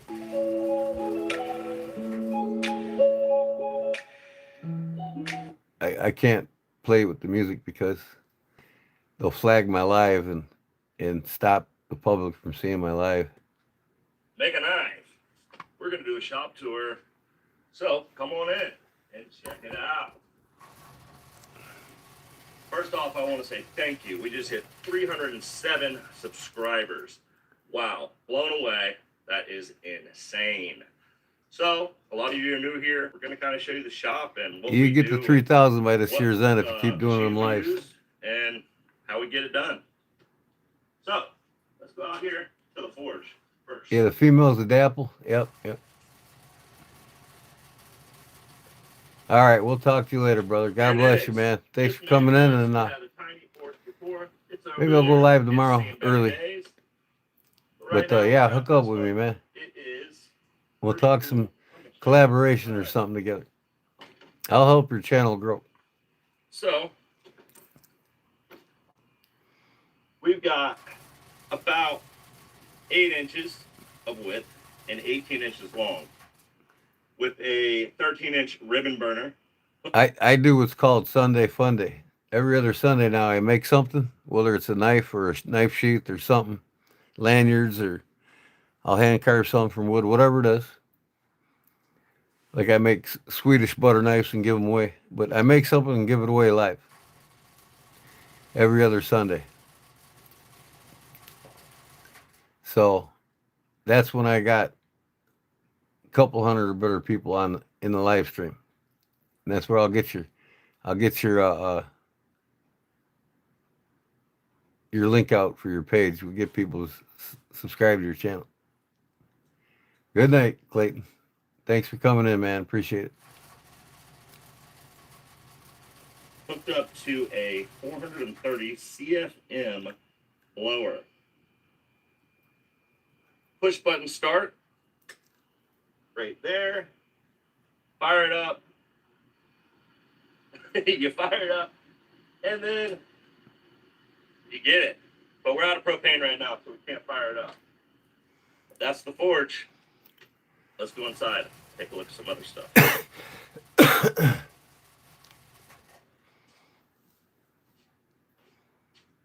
Here it is, the workhorse. The biggest thing in my shop, the most important thing in the shop. Yeah, This and is my 2x70 I've been messing around. I need to get one. Mary Braid, I'm using the 42-inch. 2-horse, 3-phase grinder. It runs on 220 power. It's got a VFD controller.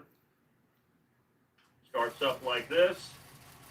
So you can get slow going. But it ramps up to, I don't know the RPM, but it goes pretty fast. That thing's moving, right? Whoa! So it's got forward and reverse. It tilts. All the things. Bells and whistles. I like it. I want to get more attachments. I have this small wheel attachment right here for all the small wheels. This is great for getting in those little finger choils and everything. And then, yeah, we got belts. We got belts on belts on belts. We got belts on the other wall over there. Tons of belts. Go through a lot of abrasives. And next to it is my main toolbox that I use. So this one right here just kind of holds all my stuff. Up here I got miscellaneous glues. Henry Bizarre, you still here? You know, sprays, acetone, goof off, baking soda, all that kind of stuff goes up here. And then in my drawers, I got my tooling stuff I use, squares, bits, all my pencils and pens. Files. 7 watching. Always need a lot of files. Need a lot of files. In here, other miscellaneous tools, calipers. Well, right now we need to restock it, but we got the 14-inch Delta bandsaw. Pretty good. That's what I got. 14-inch bandsaw. Materials and stuff like that. So all wood and just some cool stuff. A bunch of builds going on. I like to get all organized up here and kind of get the system rolling. So that is this corner of the garage. Cooled, or not water cooled, but coolant cooled. So yeah, I was working on getting all the parts and pieces for the press.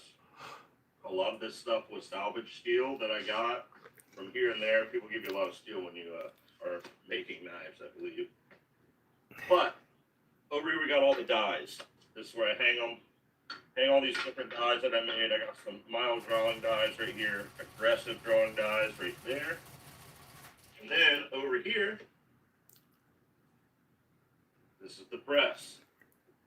Goes up and down. And these are my flat dies. 2-inch by 2-inch. They help like just squaring stuff up and drawing it out in the steel and stuff. And then down here I got like, you know, I got the splitter for doing feather Damascus. And we got 4 dies over here. We got squaring dies over here. These really work well for like squaring up billets and re-squaring billets, especially when I'm doing my C's. And the Damascus, I like using those. You just watched this? And then I got these big flat ones. These are kind of just for flattening the steel out, mostly, and getting it straight. I'm just now watching it. I haven't seen it yet. And next to, up here, I kind of just, this is my work zone. I sit here, and I'll kind of have all the things I'm working on, and then they go to the grinder, and we, you know, kind of get organized. I kind of draw right here, get all everything. Yeah, check them out, Jim. No one wants bad lungs. Then I got some sandpaper. Really like this Rhino Wet red line.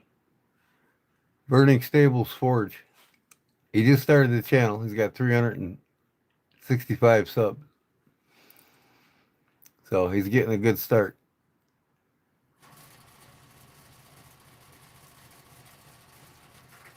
Yep. Oh, okay.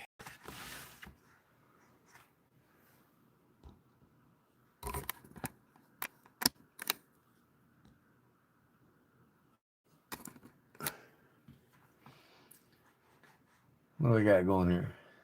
12 people watching. Next is the kiln. Yeah, I seen it. He showed it in the beginning. But you want to still see it?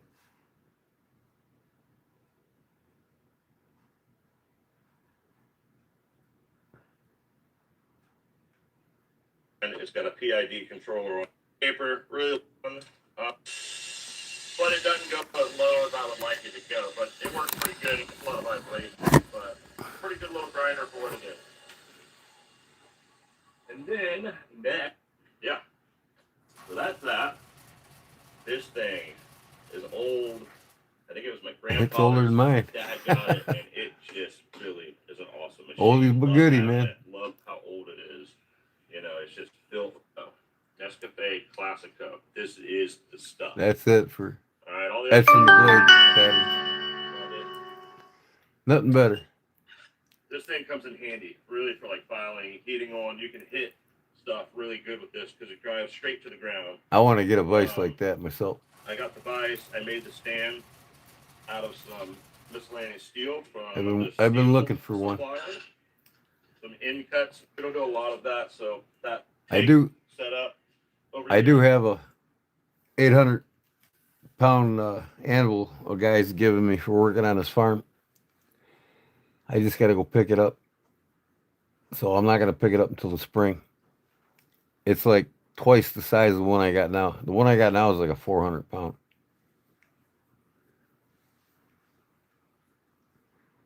But nothing's got a better ring than a European-made anvil. Vacuum.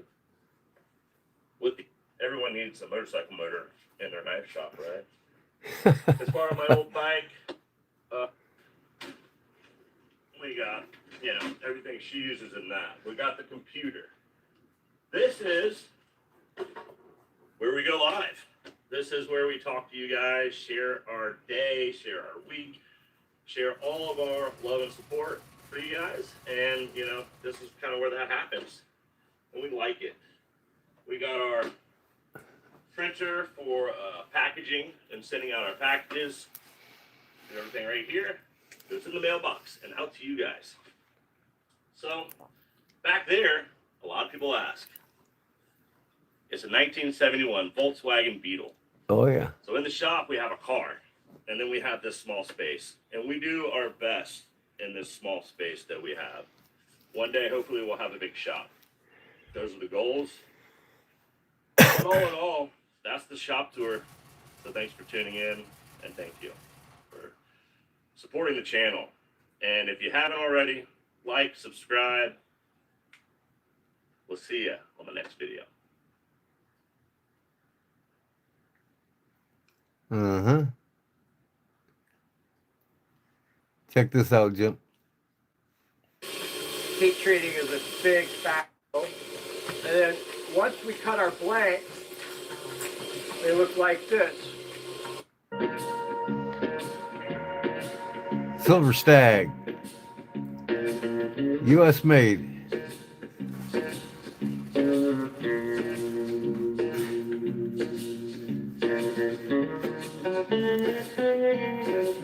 Gotta get you a Silver Stag knife, Jim. Richard, Bearclaw, knife and shear. Welcome to Silver Stag, bud. And thanks for being a 15, 16-year-old customer. It's good to see you. How you been, man? Good. Good. Playing it all. Yeah, well, I'm a 27-year customer myself. Good to see you. it's been, what, about 12, 13 years since you've been up here. It's been a while. It's Yeah. been a while. You got to Seattle. Look at the Seahawks in the Yeah, background. Come on out, man. I'll kind of give you an update, a tour of the shop here. Excellent. It's not pretty in here, but we build a lot of beautiful knives, so bear with me here. This is AmRam, so we design all of our parts on CAD, and AmRam's an expert at that. And then we, after we, do the files, we'll transfer them over to our fiber laser. We nest everything close so we don't waste any steel. And so right now, AmRam is pulling up some files, and we'll show you how this fiber laser machine works. Really cool technology. We started with a water jet and a plasma machine, and then I stepped up and bought this about 4 years ago. And it's, it has sensors on it, so it knows exactly how close to get to the plate steel, and will follow the lines of the steel.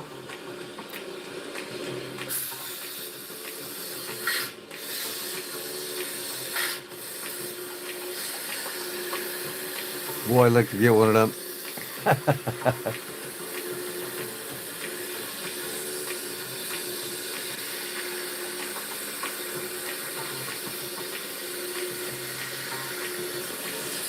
That's the profile he's cutting. Of course, it won't have a grind on it. It's just a blade blank. But I'll go over and take you Oh, cool. Yeah. Can you give me a deal on one? over here and show you our blade blank. The next step in the process. So, we buy our plate steel from a manufacturer, and we use D2 and 1095, and again, we nest them close so we can utilize all the steel. And then once we cut our blanks, they look like this. It's basically just a profile.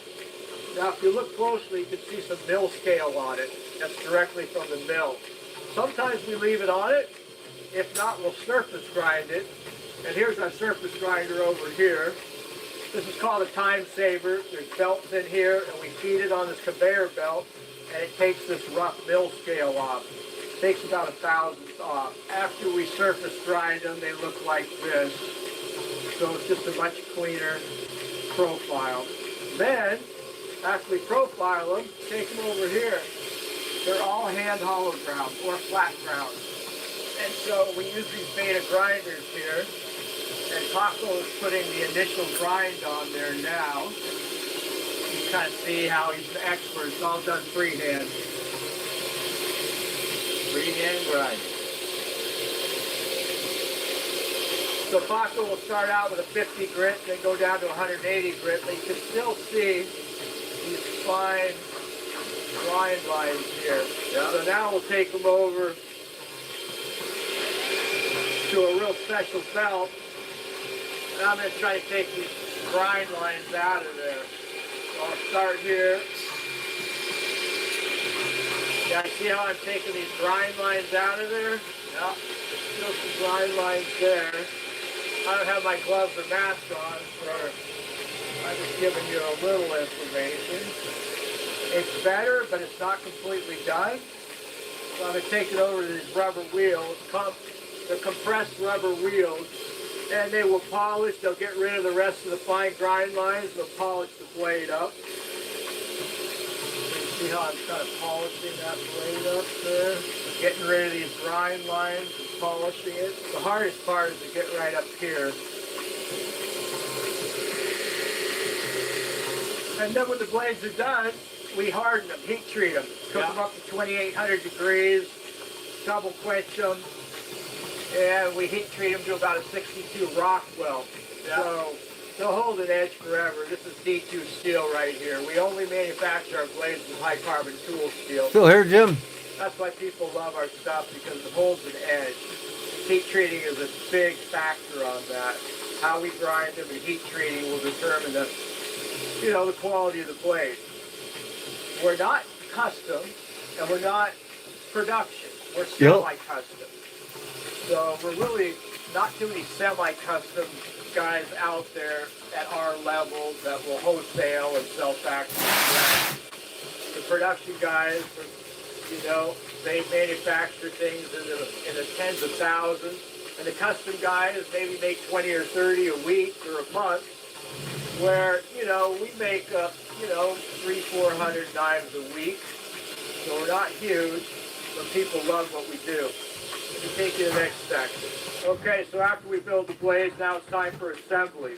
And we do two types of assembly. This is full tang, where the tang runs through.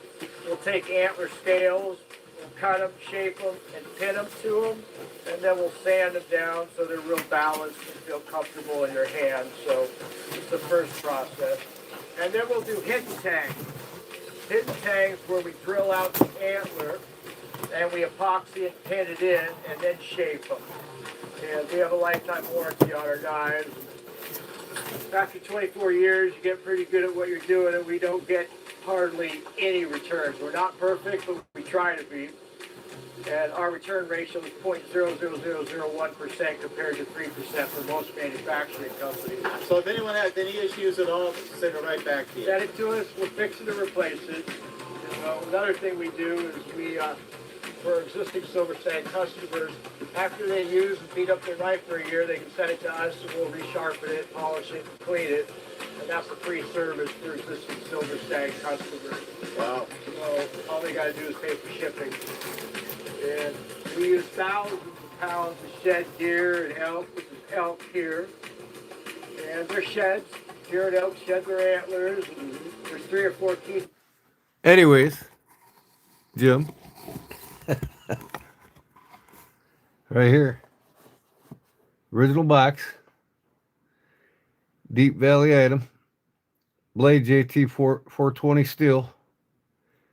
Length 5 7/8 blade. Handle elk and deer antler. Elk or deer antler. Sheath leather. Silverstag.com, made in USA.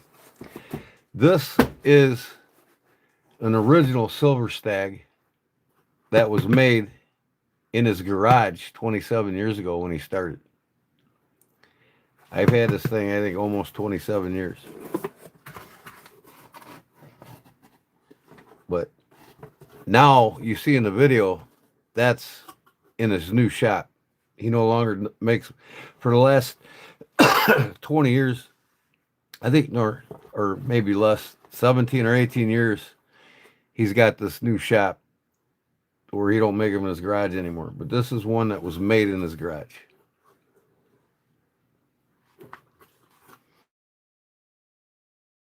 And I got a seat here. Remember the sheath? I made a couple of these sheaths and gave them away. I replicated it, if you remember that. But here's the receipt. This is what I paid for it. $14,0502. So it was like 2005. He went into his shop, his new building. I paid $89 for it at Mega Sports here in Joliet, Illinois. He was selling through the Mega Sports outlet out of his garage. And like I said, $89.99. It was $97.96 with tax in 2002. That's the receipt.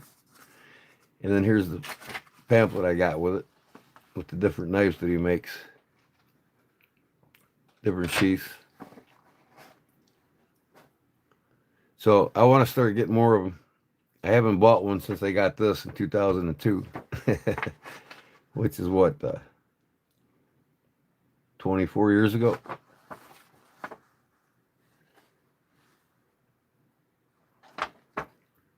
The deer skinner. I want to get the deer skinner. Or even the mountain edge. I don't know. We'll see. He's got a hatchet too. Interchangeable fillet knives. But yeah, this is an original that he made in his garage before he started his shop. And they're quality made. I mean, they're, you know, this guy, and he'll even tell you in the video here, they're not quite a manufacturer, and they're not quite a hometown for home base for knife maker. They're in between, he says. You know, but yeah, you could tell this thing was all hand ground. And I love the laser etch on the Silver Stag. But and just for shits and giggles, I think I'm going to send this in to him so he can recognize it himself as an original. And I might get some paperwork with him signing it personally, thanking me for buying the knife 24 years ago.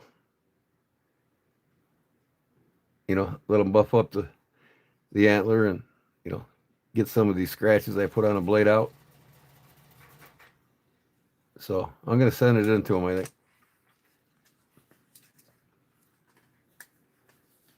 Because he still does it, like he says, for free. Just pay for the shipping. But yeah, I bought that 24 years ago. One of my favorite knives in my collection.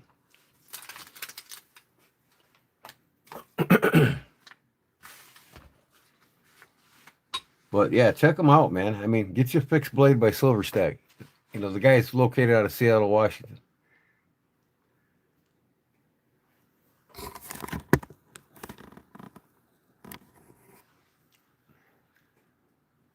Distributors in the country, it's kind of a subculture, and that's why the big guys don't use it. They don't know how to get it. They don't like the hand labor that goes into it. It's one of my key guys over here, Jake. He manages assembly. Hi, Jake. Yeah. How long have you been with Silver Stag? About 6 years. Okay, your boss must be a real jerk, huh? 6 years here. How do you like working at Silver Stag? Love it. Yeah, Jake's very good with his hands, and he does a great job. And when I retire one day, Jake will be managing the business. So, you know, the company's in good hands. Very good. Good to meet you. And our lifetime warranty is as good as long as I live. So when I die, I don't know what they'll do. Lifetime warranty, your life or theirs. That's right. So I'll take you back to the next department. So after we do the initial assembly, they go back to the shaping department. All right. So I'm back here. And once we got these semi-assembled, now it's time to shape them so they're nice and balanced and feel comfortable in your hand. This is our dirty room right here. A lot of dust. But let me show you how it's done. So we use these belt sanders here. Sure is, ain't it, Bench? I'm going to start with a 50 grit. Welcome, Right by here, the way. you see how rough it is and how the antler kind of carries over. So I got to shape this down. Top spine. I like to put a little bevel right up here, close to the heel of the blade. Get rid of these brass pins. So you can see it's starting to take shape. We'll take this, get this epoxy off over here.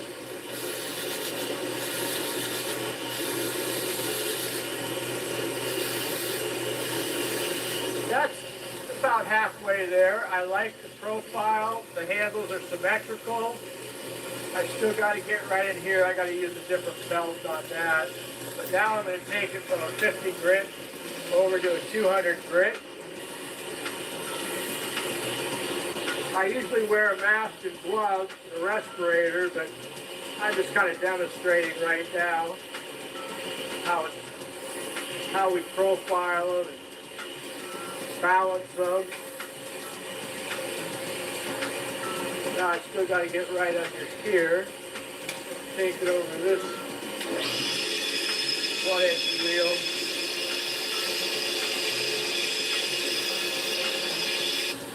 Okay, it's looking good. Now I'm going to take it over again, this compact rubber wheel. And you see that heat treat line? This is heat treat. It's when they harden the blade. It leaves a little brown film on there. So we're going to take that off, polish the blade.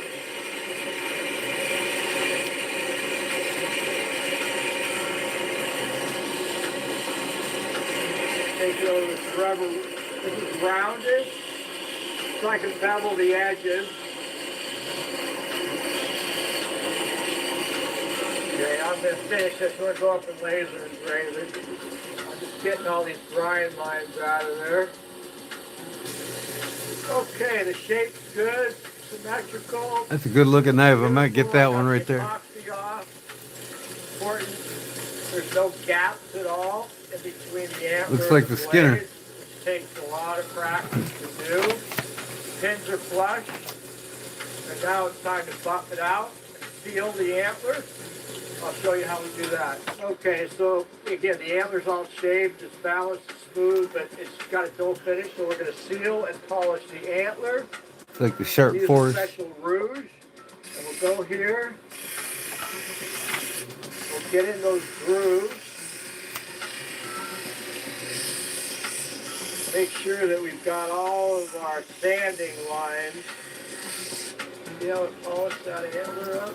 You know, see, that's what I really need to do. I need to stick with one style of knife and just run with Now it. the antler's sealed The fixed blade with and antlers. polished. I think I'll sell a lot more knives if I just do fixed blades with Someone antlers. spending 150 to 200 on a knife, it's got to be perfect. Everyone's a little different, depending on the antler and the person that shapes it. But we want to make sure they're all real balanced like that.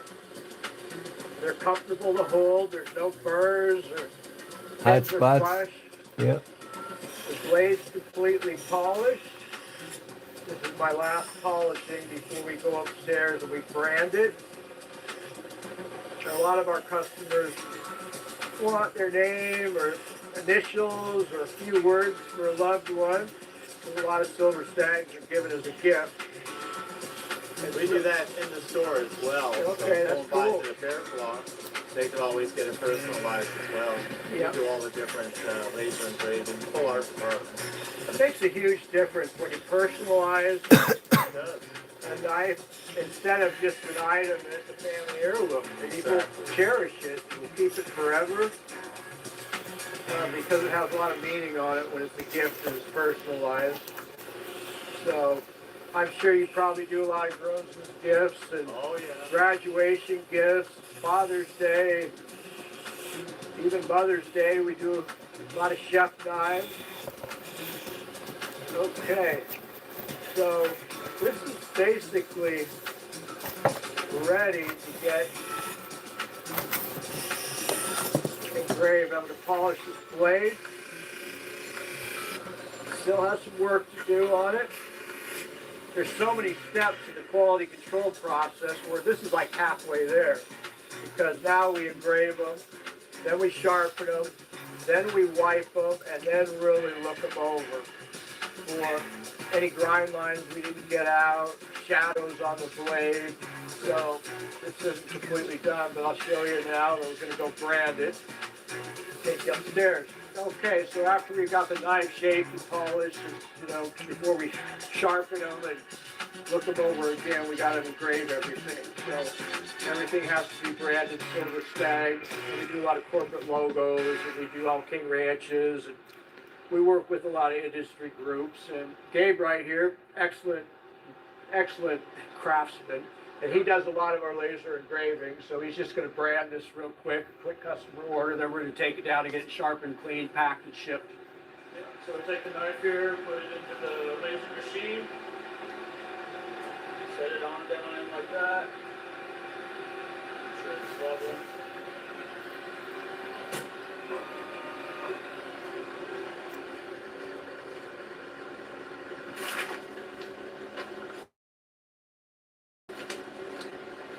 Okay, so you saw the process of building, laser engraving. Now the key is to get this knife sharpened. You can see that factory blunt edge. I'm going to give it to Tyson, one of my key guys, expert sharpener. He also is in charge of quality control, packing and shipping, and so he's going to put a razor edge on that. Tell me how you start. So what we do to start is I start with a 120 grit. Now first, before I do that, I make sure there's no deep scratches in the blade once it gets here. So then I'll clean that up on the rubber wheel there, and then I'll go to the 120 grit right here, and then from there I will transfer to a 320 and then a paper wheel, and I'll show you how I do that now.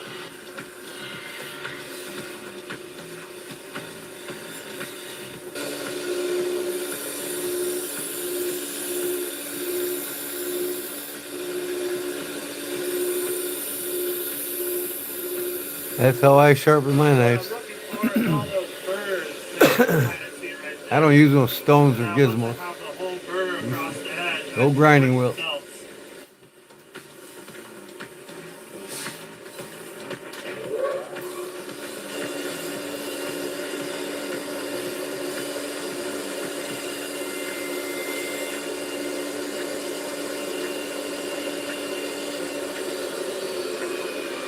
You can see that it cleaned up a little bit. Now it's time to move on to the paper wheel.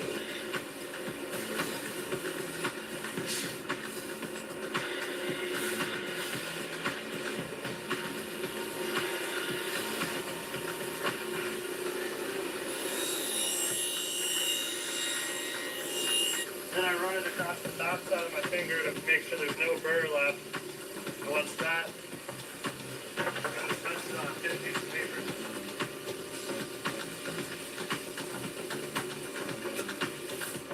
Even shave. Nice. Well, I cut your tattoo off, man. A little bit on the wall. You guys still alive or what? Am I boring you?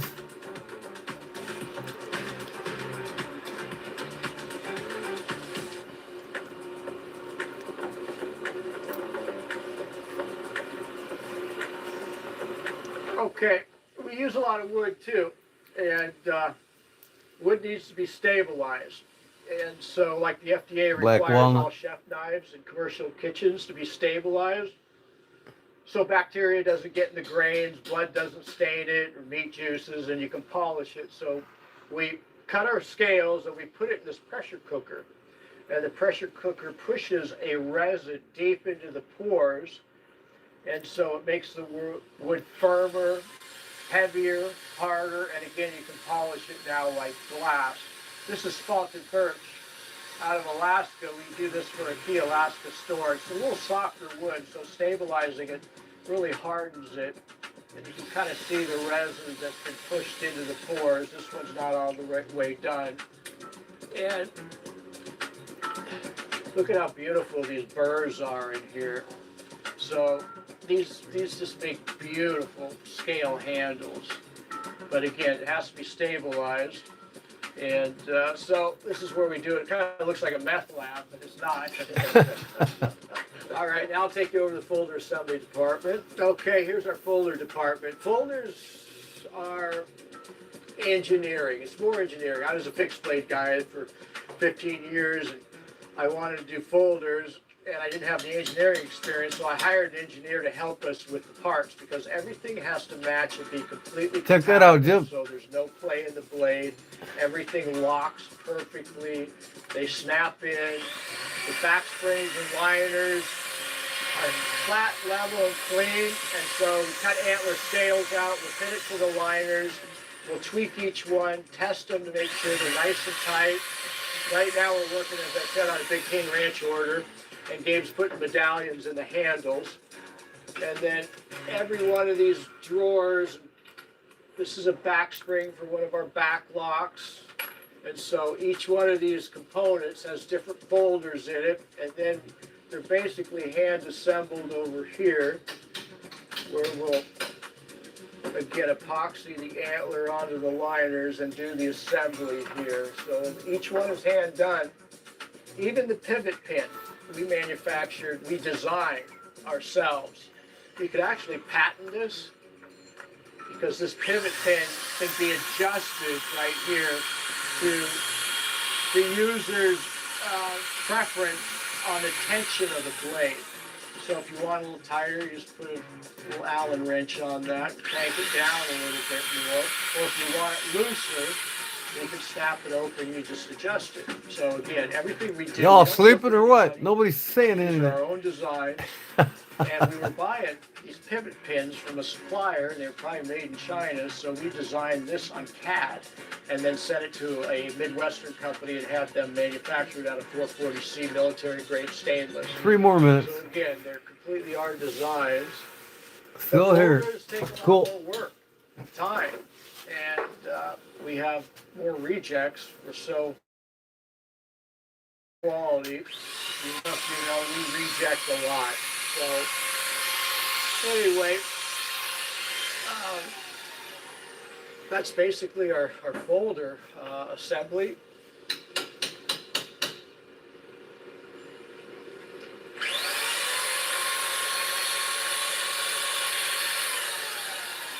Yeah, you can see, you know, how silver stags are made. You can see the amount of hand labor that we put into them. I've got an unbelievable crew. They take pride in what we do, and we appreciate you supporting American manufacturing and all of our customers. And Silver Stag's a small niche brand. We've been around for, gosh, 24 years. I started this in my garage.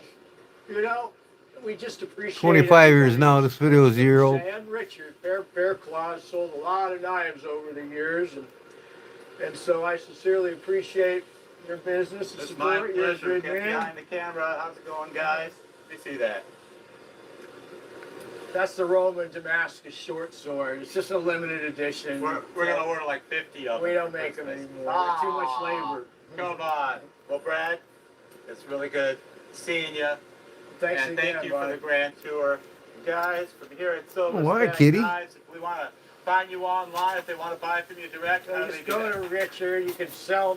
Yep, Richard sells our product online. He's got a full selection of a lot of cool American brands and other companies too. And and Texas is one of our biggest markets. Well, I appreciate it. Thank you very much again. Thanks, Richard. You're a good man. Thanks for coming all the way up from Texas to the great Northwest. And My pleasure. Christmas coming up, we'll be building you a lot more. Oh, yeah. Get a lot guaranteed. If you need a silver stag knife, there's no place better to get it than Bear Claw. You know, we're in Midland, Texas, North Midkiff in the Loop. Or you can find us at bcknife.com. See our videos, of course, just go to YouTube, Richard Savard Making Knives. But, of course, you know that because you see us here. From Blaine, Washington. Till next time.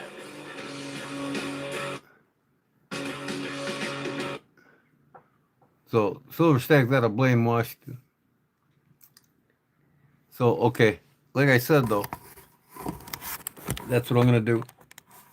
I'm gonna send the silver stag into him and have him get the scratches out of it. Because I actually, when I was younger, 2002, this is when he first started this knife. You know what I mean? Out of his garage, I've scratched the blade. And, I could take all them scratches out myself, and polish up the stag, make it look a little newer again. But it's got a natural patina on it, which is cool. They can buff it a little bit. Let them take the scratches out that I put in when I was younger. And make it look brand new again. And the reason why I'm going to do it is because, they love to get stuff back that he used to make in his garage when he started. And this is one of them.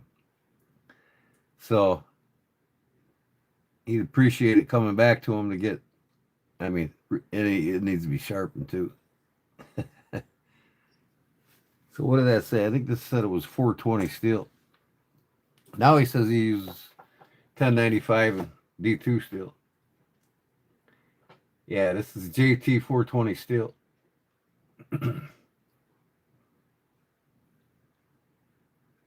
Yeah. So I'll send it into him so he can take an appreciation for his work when he started.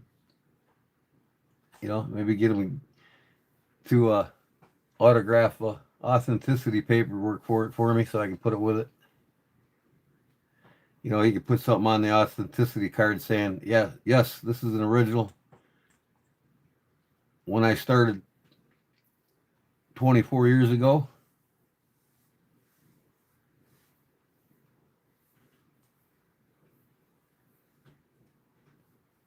and it'd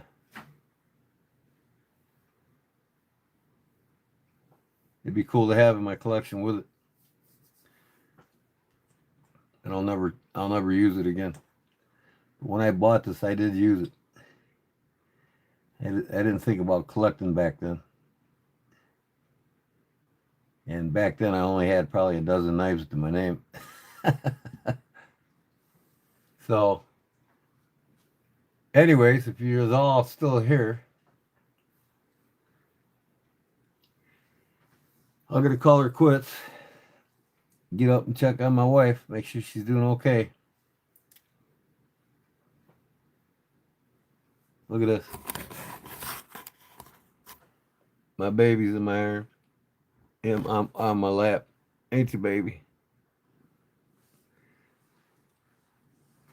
Loving my body heat, ain't you? Yeah. Only sad thing is I gotta get up and go to bed, kitty.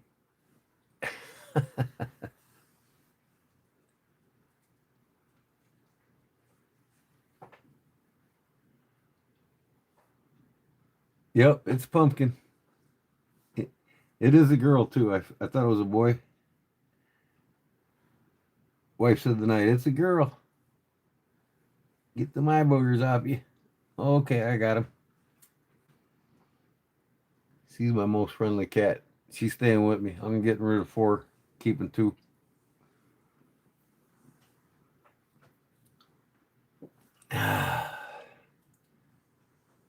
You too, Leon. Beck, if you're still here, thanks for coming in. I appreciate it. And I'll say God bless you to you all. And thanks for coming in.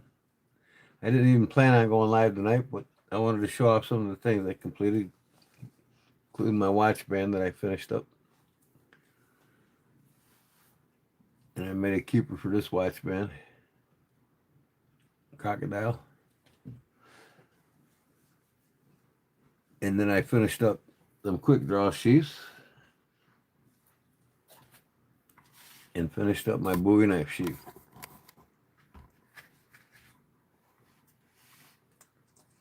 So yeah, you guys go online and check out Silver Stag, man.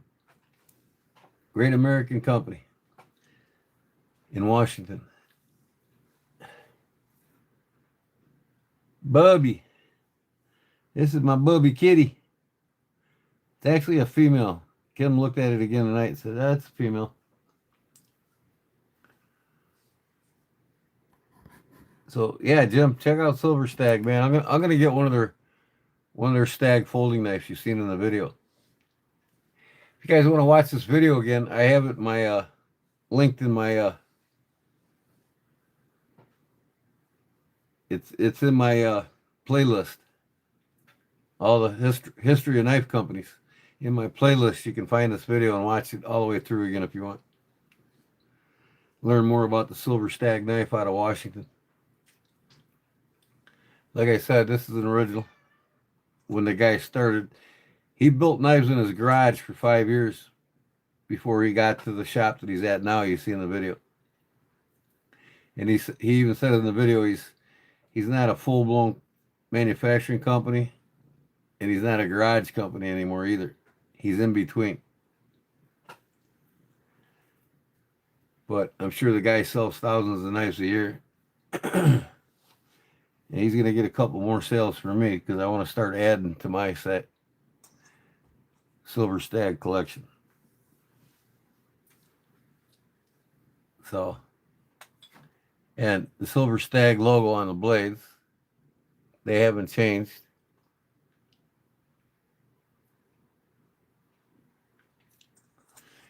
In fact, I got the Silver Stag sticker on my knife cabinet right next to Wilder Brigade.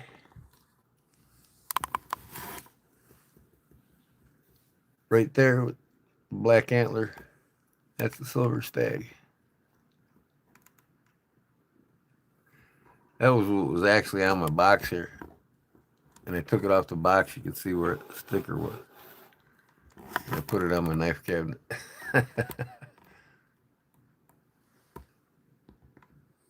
But, yeah. What are you doing, goofball? Huh?